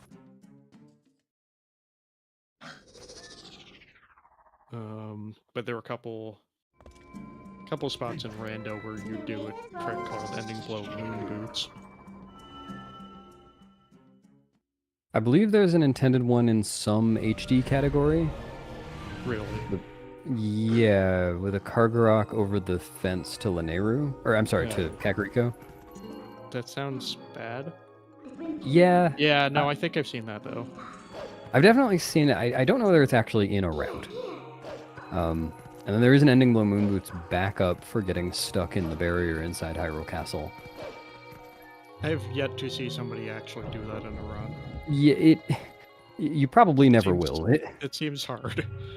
Yeah, it requires preparation, and it's just such an uncommon thing for people to fail. I imagine nobody's going to put in time to practice what to do if you do fail. Yeah, somebody would have to put in a lot of practice on that, and then also need to do a run in the first place, which isn't that common Yeah. at the level of play where somebody would want to go practice that strat. So you see Prince's at half a heart, and I think we'll get a heart here and then jump and void, so we'll remain at half a heart. Not the best place to be. We'll see. Prince might spin her down from the boss key, or did he already get the boss key? No, he didn't. Or, wait, yes he did. Never mind. I forgot. Oh how this yeah, strat you worked. could spin her down from the boss key. Yeah. I think there's a way to get down without taking damage without the spinner. I guess you can claw shot down. Yeah. But, like, I think you That's can. definitely slow. I think you can jump down onto the the claw shot targets and like kind of get a little hop off of them. Huh. I feel like I've seen that before. Prince getting the same heart that Nimzo went for, or wait, was that Nimzo? Yeah, it must have been. Nobody else was through Palace. TGG's through Palace. Oh right, of course. It might have been TG. Is It- very in fact- solidly through Palace. Yeah. Oh. I have played this game before. Are you sure? I am getting less sure by the minute.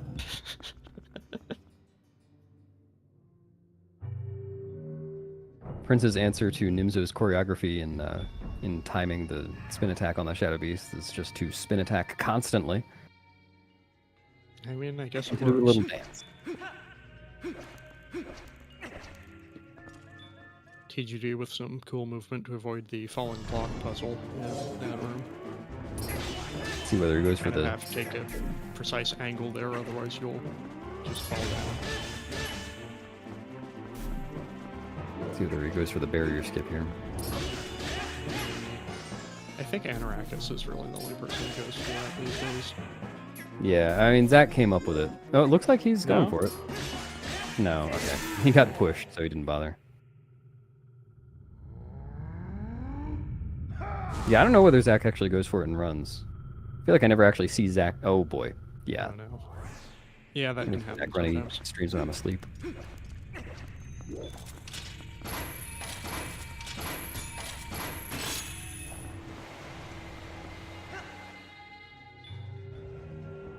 So TDG is going to be entering Zelda on 3/4 of a heart. Got to be careful.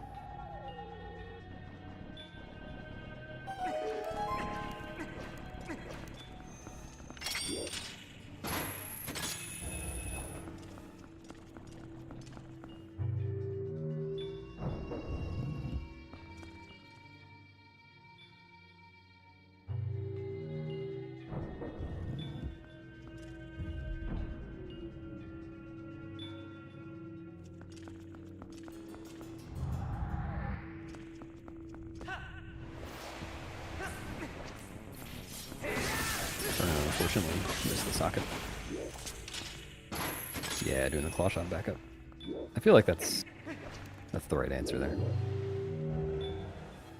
I guess probably a little bit faster on Wii with pointer controls as well. Yeah. You know, Go run over and pick it up again. TGD is doing the smart thing, getting health here, but I was kind of hoping to see him die to Zelda. That would have been That would pretty be fun. pretty funny. I don't think I've ever seen anyone do that. Yeah, there's a lot of health available in that fight. There's something like 7 of those pots with guaranteed hearts and a guaranteed fairy.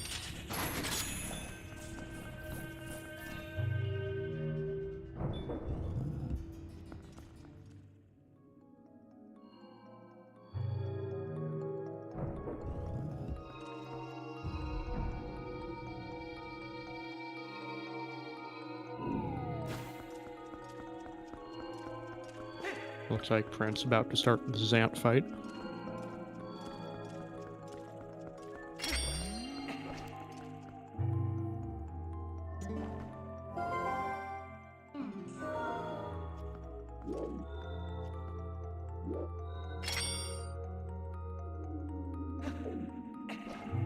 TGD's wasting his bombs. Did he get the... Oh, nice. I guess he got the city bombs. I'm not sure. That would make sense. He was having trouble in on more fuel.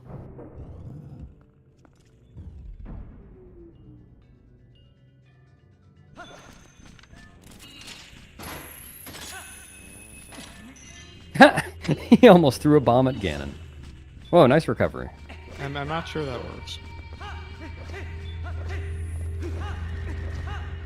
Oh, Dangoro 3 cycle. Well, that's normal.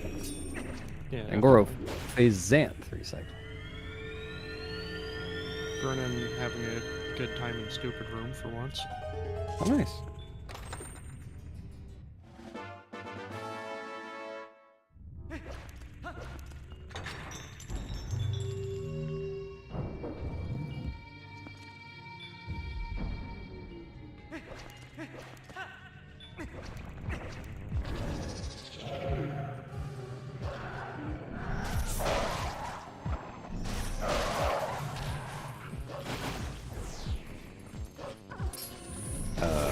TGD.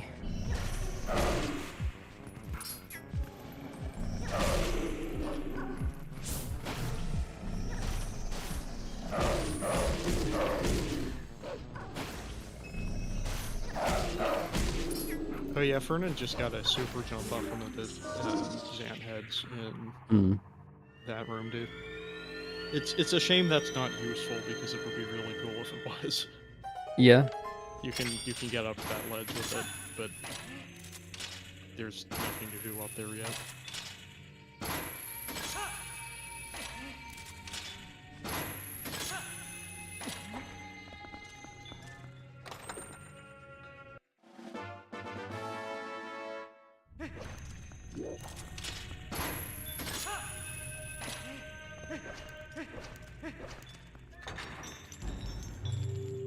Prince is just managing his air. Yep, looks good. Yep, nicely done. TGD is doing something. I'm not really sure either. There we go. Oh, he's killed these guys anyways.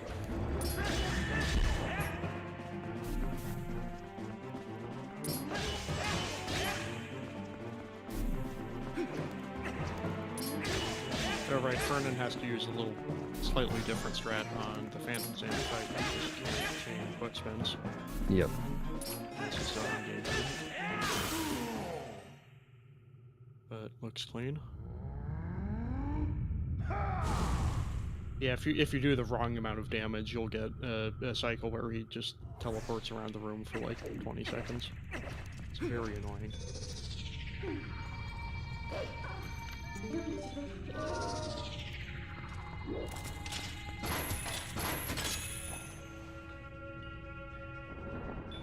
KGD now throwing bombs at Ganon on horseback.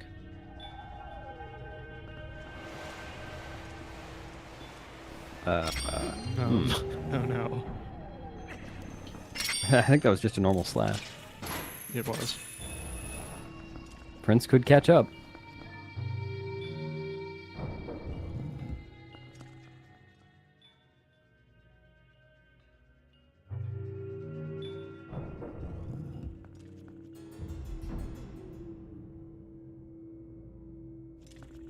Xant and Ganon falling over at the same time.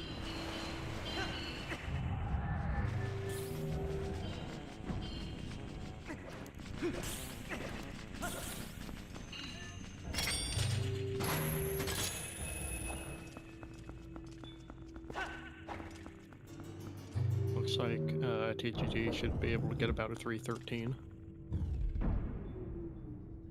Still a pretty good time.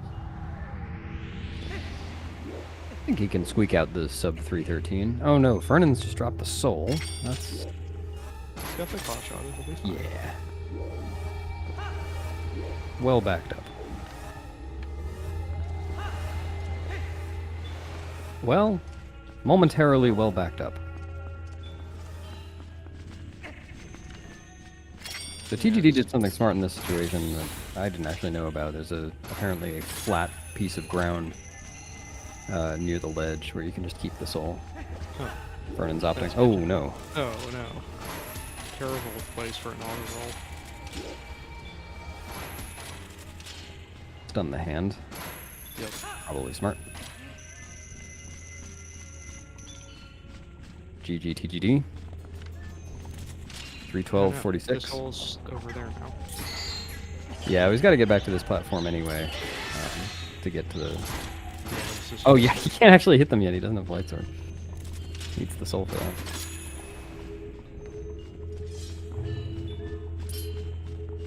Oh, Prince is receiving some mail.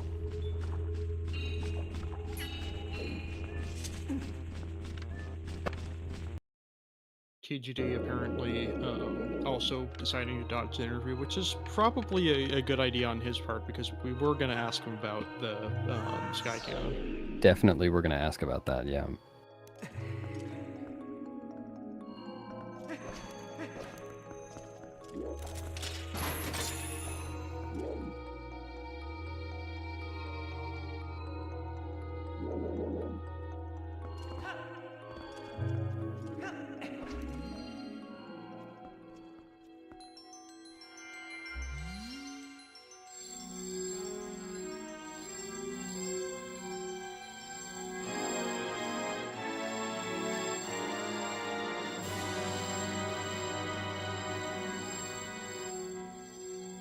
Yeah, so from here, this is a pretty easy win for Prince. Well, at least over Fern. Well, Prince Again, could we- lose 10 minutes in Hyrule Castle block room. It's possible, yeah. He could actually forget to get the Hyrule Castle boss key. Yeah. It's been known to happen.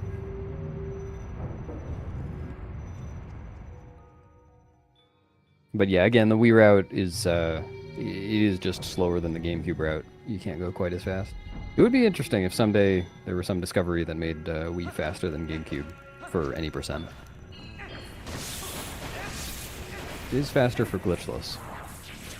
And Goron Mines are good. Yeah. And hold a dog. Oh yeah, that would be. And Jotwad. Is it faster for Jawad? I guess It is faster for Jotwad, yeah. Is that just because of the loads? I'm sorry, say that again? Is that just because of the load times? Yeah. Jotwad is like mostly loads. It is. It's loads and gate RNG and KB1 RNG. Yeah. And Shadow Beast RNG. It's kind of a bad category. It is kind of a silly one, yeah. Yeah, I think what would really make TP Wii interesting is if we found a way to do fair and escape without the boomerang. Well, it would be interesting in a way, but it would also make it more similar to GameCube. Yeah.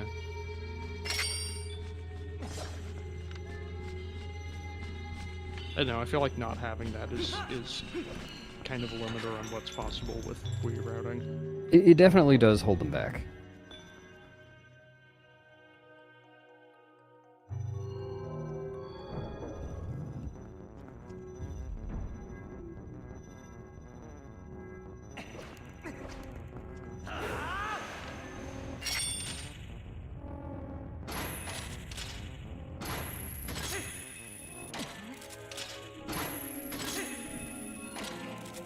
But I mean, Friend of a friend. like this, but oh yeah, yeah. Sometimes those bokoblins can just kind of follow you all the way to King Bokoblin 4. It's funny, I've seen it before, but I've never had it happen. It must be like some little nuance in movement that I don't notice other people doing. I had it happen the other day. Hopefully, I can't tell you what causes it.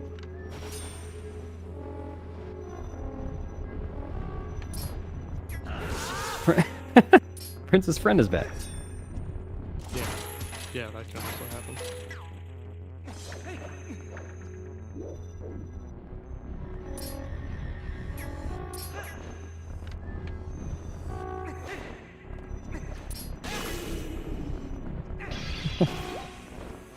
Guy's just sitting there. All right, I'm gonna assume that this is Prince getting the backflip but failing to save midair. That happened in my PB. It's like you really have to hit start in a hurry. Yep. I know. Yep. Yeah, I actually time the start press rather than mashing for it. That makes sense.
And second guessing which button he wants the boomerang on. Could try the Z button next. Sometimes you just kind of fumble and equip like that. I did. I think in my last run, I equipped the iron boots and boomerang after clearing fair and Twilight like 3 different times. Yeah, it's kind of a common thing in Hundo since the item wheel is so packed to just like equip every item on the item wheel while you're trying to do something. Yep. No, this was like I do that equip backwards sometimes, so I equipped it and then I was like, oh, I equipped that backwards and swapped them, and then it turns out I was wrong. Hmm.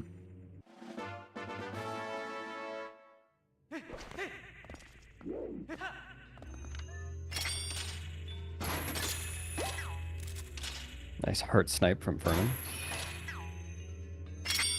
Just also probably easier on Wii with pointer controls. Well, it's also easier there because you're not preparing for the LJI. True. I don't know if easier is really the right word, but I guess more likely to see it one way.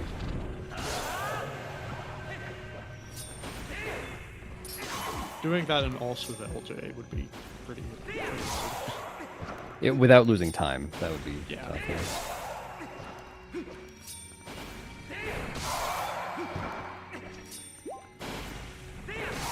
One nice thing about Wii quick spins, even though you can't chain them, is that the I guess refractory period only lasts. It's like it times it perfectly for those Shadow Beasts and for Ganondorf.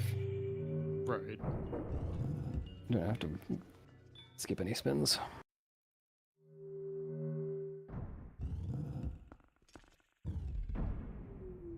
Yeah, the final Ganondorf fight is kind of a doozy on GameCube sometimes, just because if you're any kind of like nervous about it, it's really easy to start dropping those auto spins and you just kind of get yourself into a hole.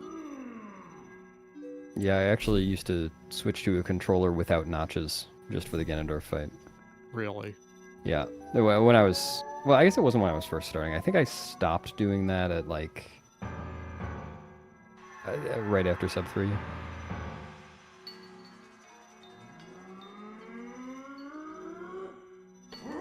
I remember there's a clip of this somewhere.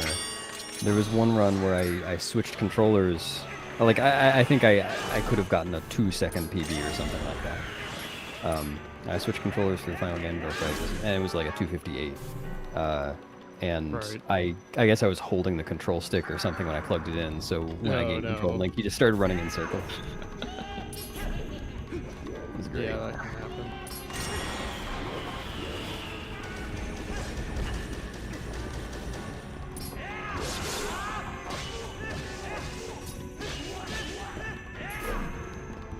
Probably going for an interesting combo on Zan.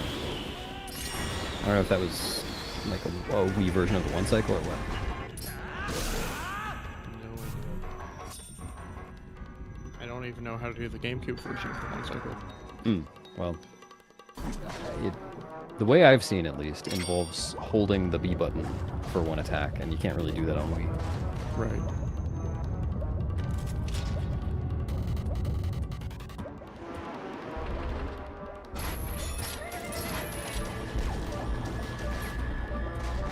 Oh no. Okay. Looks like he has recovered from missing Zan with the claw shot. Unfortunate. No, no. Yeah, he didn't get the air refill. But he has a ton of bombs, so he'll be alright. Unfortunately, this just respawns you in this same phase. Yep, very easy to retry.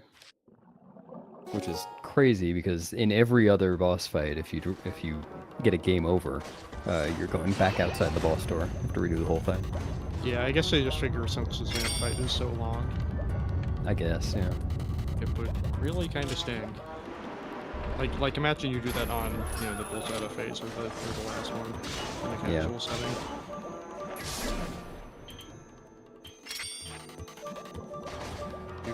You've gotta imagine that's, you know, over the threshold for a lot of people are just gonna, you know, turn the game off and go outside.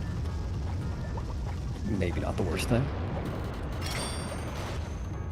No, but you try to design your game so that doesn't happen anyways. Yeah.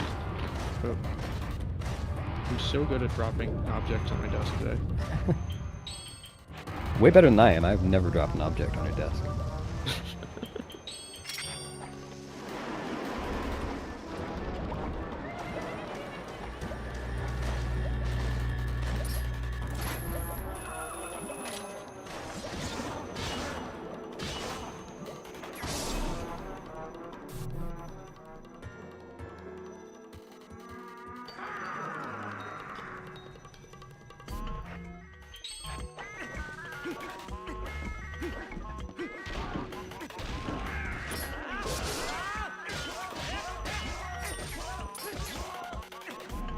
I'm gonna guess Prince is gonna go for the Zelda Crash.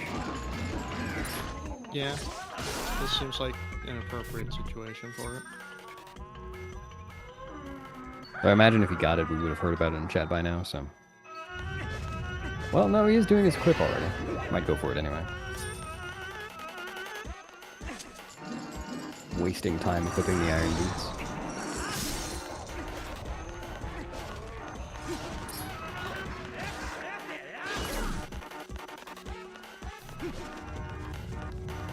You did go for it. A little early. Frame perfect D-pad press would have crashed the game. Yeah, I always think it wants to be right after the cutscene, but you need to wait a second. Yeah, there's a pretty good music cue. It's like, it's kind of on beat with the da-da-da-da-da-da-da-da-da-da-da-da-da. Yeah, sure. Right. I'll remember that. Oh, we got a spinny Zelda. I'll remember that next time I have a run that's on good pace and everything. Yeah.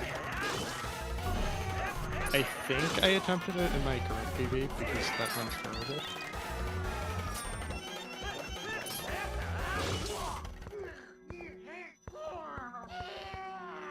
Just have to remember not to do your ball and chain equip before that, so that if you do it and you fail it, you don't lose any time. Yeah, obviously. Gotta play optimally or not at all.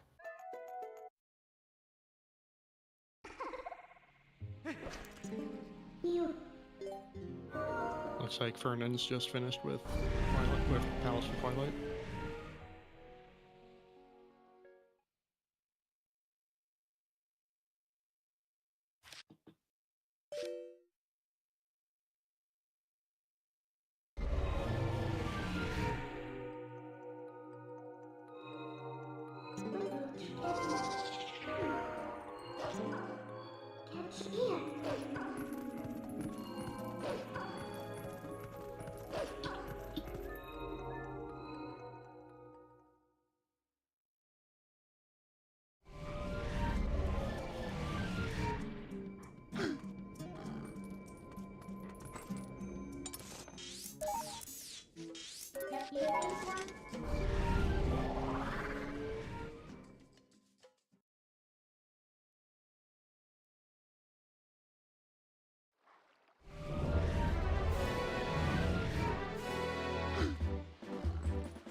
And is Prince gonna get the corner strat? Yeah, here? we'll see. TGD and Nimzo both screwed up this Will cycle. Prince be the first person today to do this correctly? Nicely There you done. go. Yeah, the timing on that ball and chain throw is a little precise. I didn't see what happened to TGD. Nimzo didn't mess up the timing. He was just at a weird angle, I think. Yeah, I think TGD went late on it, Hmm. and Ganon ended up just kind of jumping out of the way.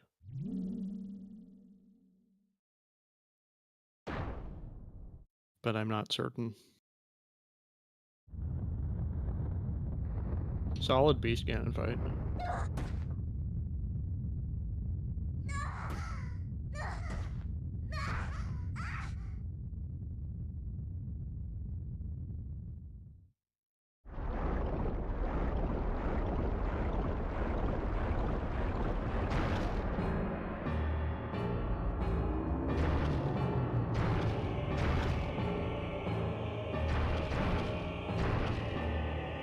Prince makes some more mistakes here. We might see a 333-33.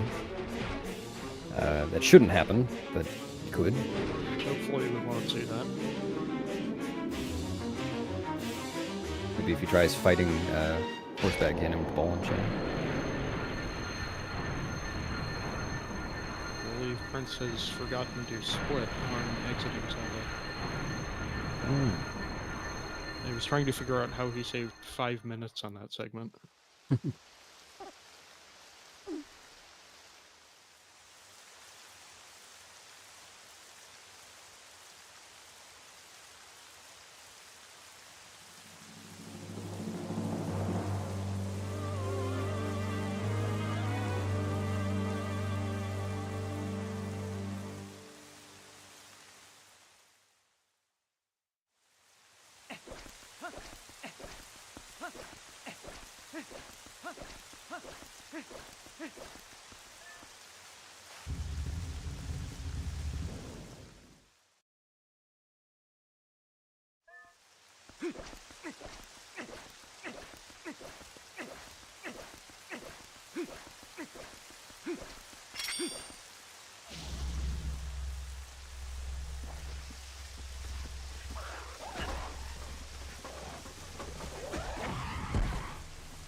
Going for side hop strats. We could yet see that 333-33. Could happen.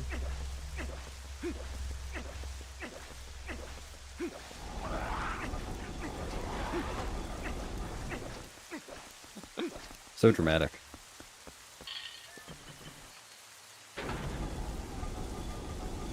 For all the swag. Yep. GG. Or at least the maximum swag possible on that route. Yeah, for any percent. GG, Prince. Hello. So, Hey, hey. GG. That was... Oh man, that really occurred. It did occur. You guys didn't see the entirety of my run, but it was hairy. It was rough. What was your favorite part? My favorite part of the run was I had a really good enter Snow Peak and then Snow Peak, and it wasn't on the restream. Sorry. I also had a really good Poe 1 skip. It was pretty quick. Oh, nice. My least favorite part was Rupee Roll. Yeah, we did see that. Yep. Yeah. So Unfortunately, it's sure you know what? It's a hard trick. it is. Yeah, TGD also had trouble with it. No, that makes me feel better. I was sort of on and off listening to commentary for the first half, and then it became clear to me that nobody wanted to hang out in the fucking race chat because everybody's a bunch of antisocial dicks. So, you know, To be that's fair, right. as I said, I think TGD made the right decision to not come on for the chat afterwards. oh yeah, for sure. Because we were going to give him the business. I can't blame you, really. I didn't actually notice whether he just like warped to Lake Hylia without going to Kakariko or somehow did the statue clip and then didn't warp the cannon. I don't know. No clue. Not sure. Thanks, guys, for commentating. That was pretty good. Yeah, it's fun. Hey, thanks. Definitely. Well, hopefully, you won't do it again for the next one because I'd like to race in that one. Yeah, I feel you. Yeah, The Hundo race. Yeah. It does mean I need to learn Hundo by then, which may or may not happen. No, 100 only takes like a couple days to learn. You're probably good. Yeah, it's easy, right? Yeah. Really short, concise, easy to comprehend and understand run.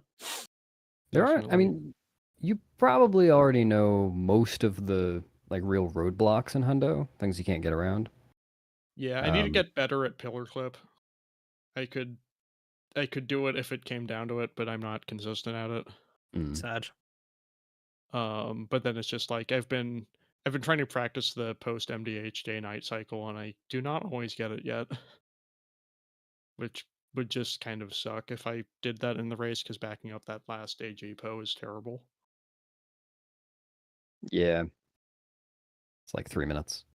I I'm mean, just for a first assuming I'm Hundo gonna, run. yeah. Mm. I'm just, but I'd like to get that one. I'm assuming I'm gonna fail the post TOT cycle, but I'd like to You get can the go for the MDH easier one. one. I probably will.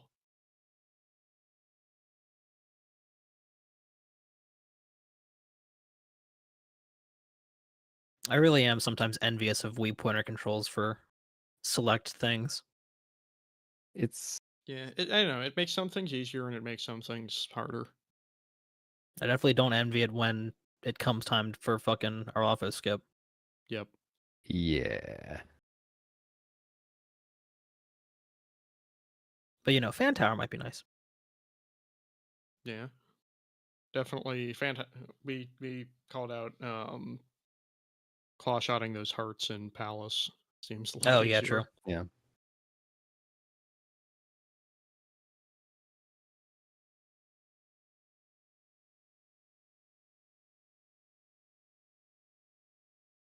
Well, I gotta get going, but thanks for commentating. Thanks everybody who raced for racing. Thanks Cub for fucking restreaming and Yeah, doing thanks all for the racing. fucking whatever it is that you do.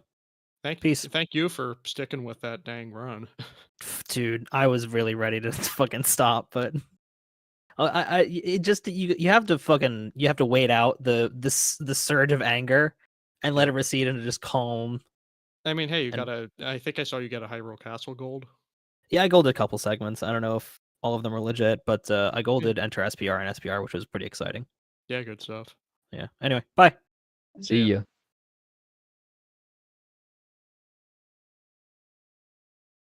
And then there was one. Yep. Almost done.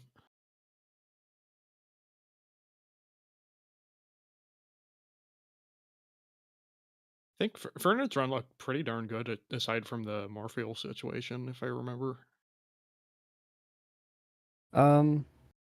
Yeah, I really couldn't tell you. I haven't really been keeping track of the overall quality of anyone's run. Fair enough. I've kind of been taking notes.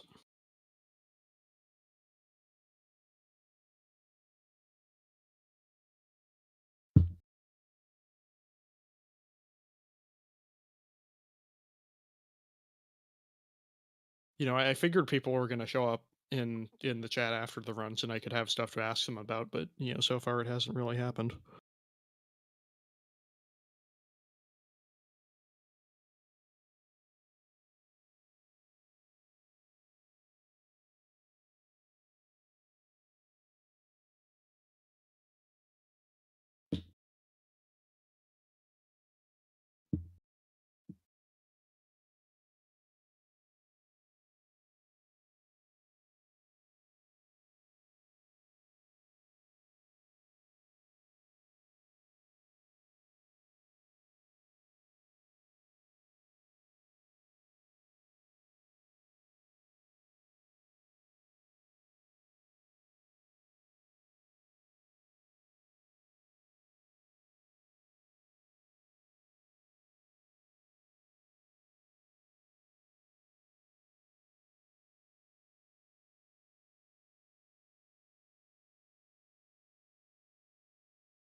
Do you know if the Zelda Crash works on Wii as well?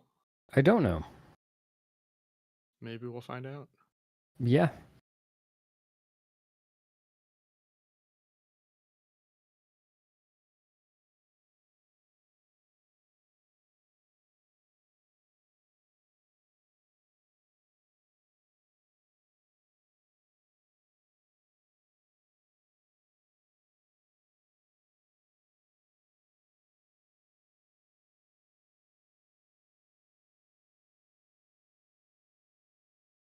Yeah, you just have to think your questions at them.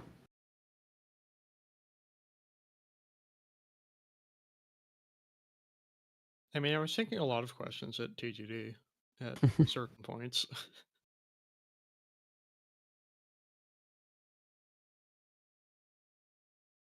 Not to it's just that TG was responsible for the vast majority of the weird shit we saw today. Right. Vernon did not attempt the crash. Still not sure whether it even works on me. I mean, I don't know why. Yeah. Not much different.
Take that.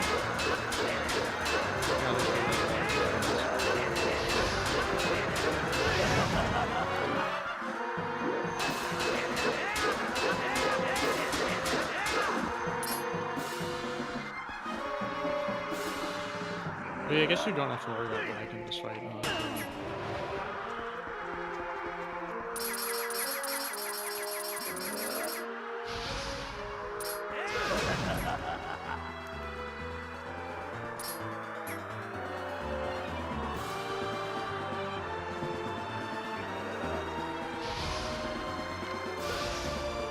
So it's not good luck for Zelda fans.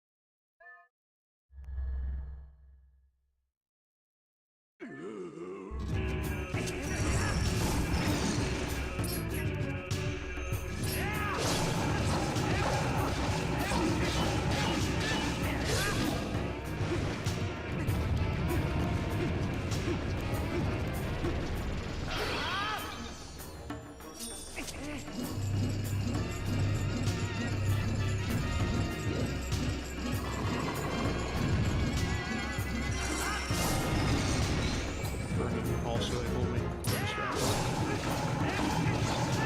Nicely done.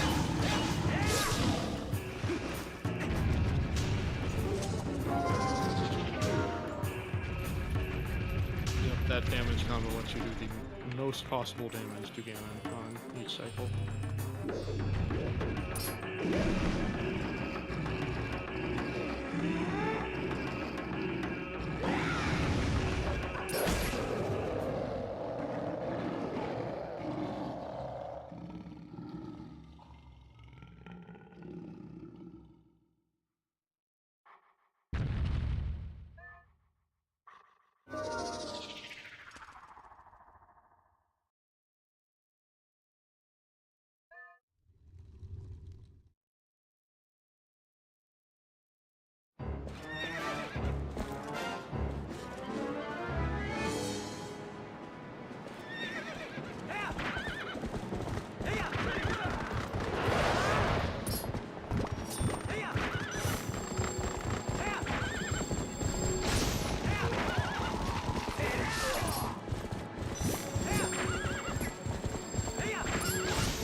one more wunch away.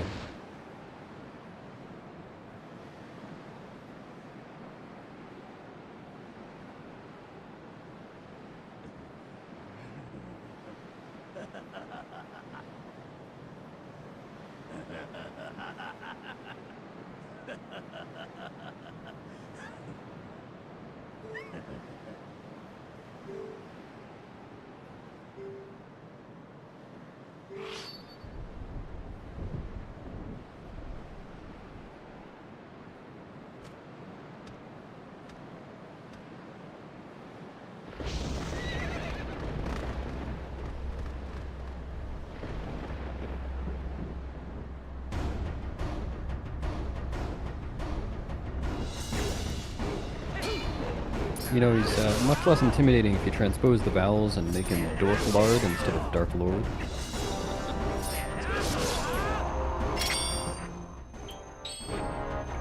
It's not very intimidating. Let's face it. GG, Fernan. 3:45 on the dot, looks like. Might have been a little before that. Oh, 45:02. I think he hit the split. Oh, yeah, that's just race time.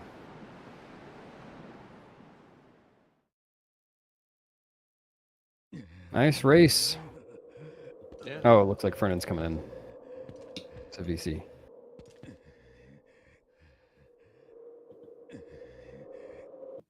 Nice that we've been able to get these community races together again. Hey, Fernand, GG. Hello. GG. Hi. Thank you. Any highlights of the run for you? I mean, it was actually a pretty decent run up until I missed a Morpheal regrab, and then everything went downhill from there. Kind of tough to recover from that, yeah. Yep.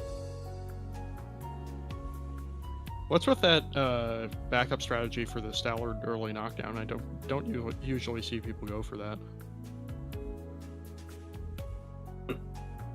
You know, that's a good question. I don't really know how it works. It's We don't a either. it's a very old backup that I adopted from someone on ZSR.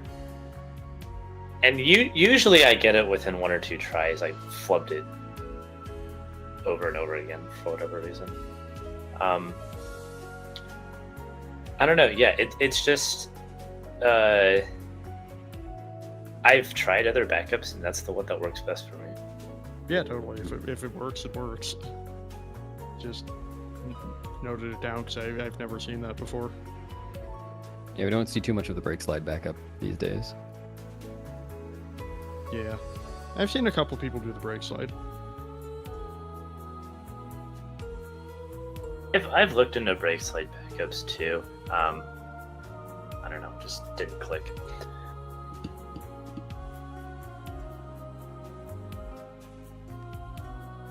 Yeah, I mean, otherwise,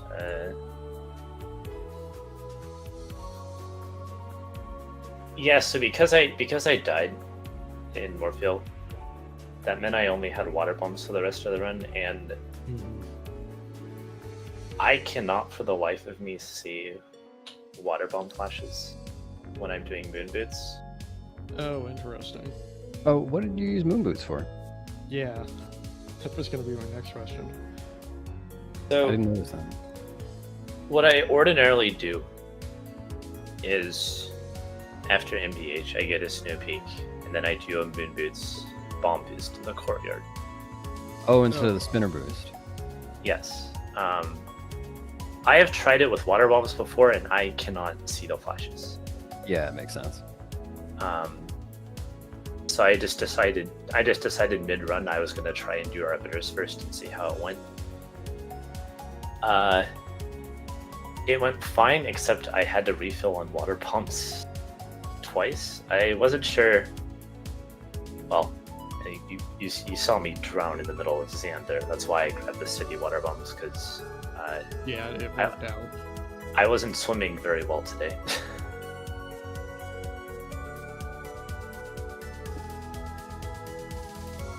Yeah, it was a good idea to play it safe for the race. Definitely. Good job sticking with it, by the way.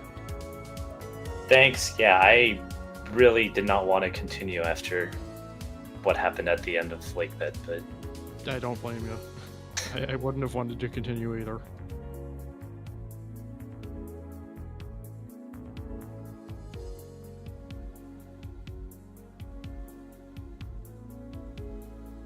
yeah, I mean,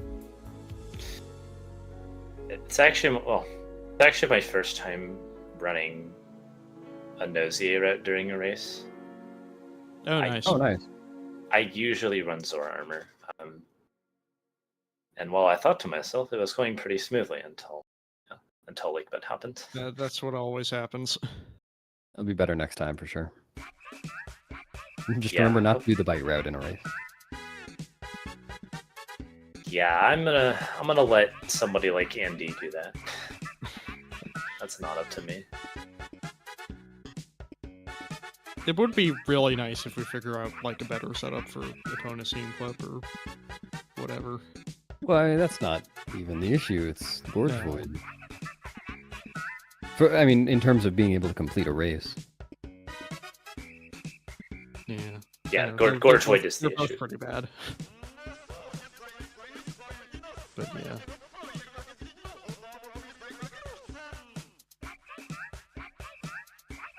Yeah, well, thanks for having me. I'm probably gonna dip now. Yeah, thanks for racing. Sure. I figure we're about done. Gotta be. All right. Take care. See ya. See ya. All right. Well, GG's. Good race. Very well done. It's cool to always see the differences between GameCube and Wii, and then the additional wrinkle of the Japanese run today. Yeah, I I wish forgot we to had a expect greater that. variety of GameCube routes, but at least Nemzo made it interesting. Look, we just need to pull the old NVIDIA Shield back out and have someone start running that again. Yeah, that's what we need to do. Please, all our runners are up there on the screen. Please, if you haven't already, give them a follow. Our commentators today, Beast and Morgan, thank you both. Appreciate you, you both. Thanks for having Keep us. an eye on the ZSR schedule. Got plenty coming up tomorrow, all next week. I heard talk in a couple weeks of a hundo race. That's right. Yep, TP Hundo. I think remember the last week exact of the date. month. Yeah, I forget. Sounds plausible. So at some point, I think it's on schedule, but at some point in the next in this month, we will. I can't talk at the moment. You'll see TP Hundo. Plenty else on the schedule. So if there's something else you like, please come back and join us. That will do it for us for the day. Any final thoughts before we head on out for the day? Just that I'm hungry. Good race. Same. I'm going Same. directly from here to somewhere I can get a hamburger. Okay, don't say that. Now I'm gonna have to get a burger too. Damn it. I'm sorry. No, you're not. Don't lie. All right. Thank you so much for joining us, everyone. Please join us again soon. Stay safe out there. We will see you back tomorrow morning. Till next time, have a good night, all. See ya. Thanks for having us. Yep. Thanks, Cubs.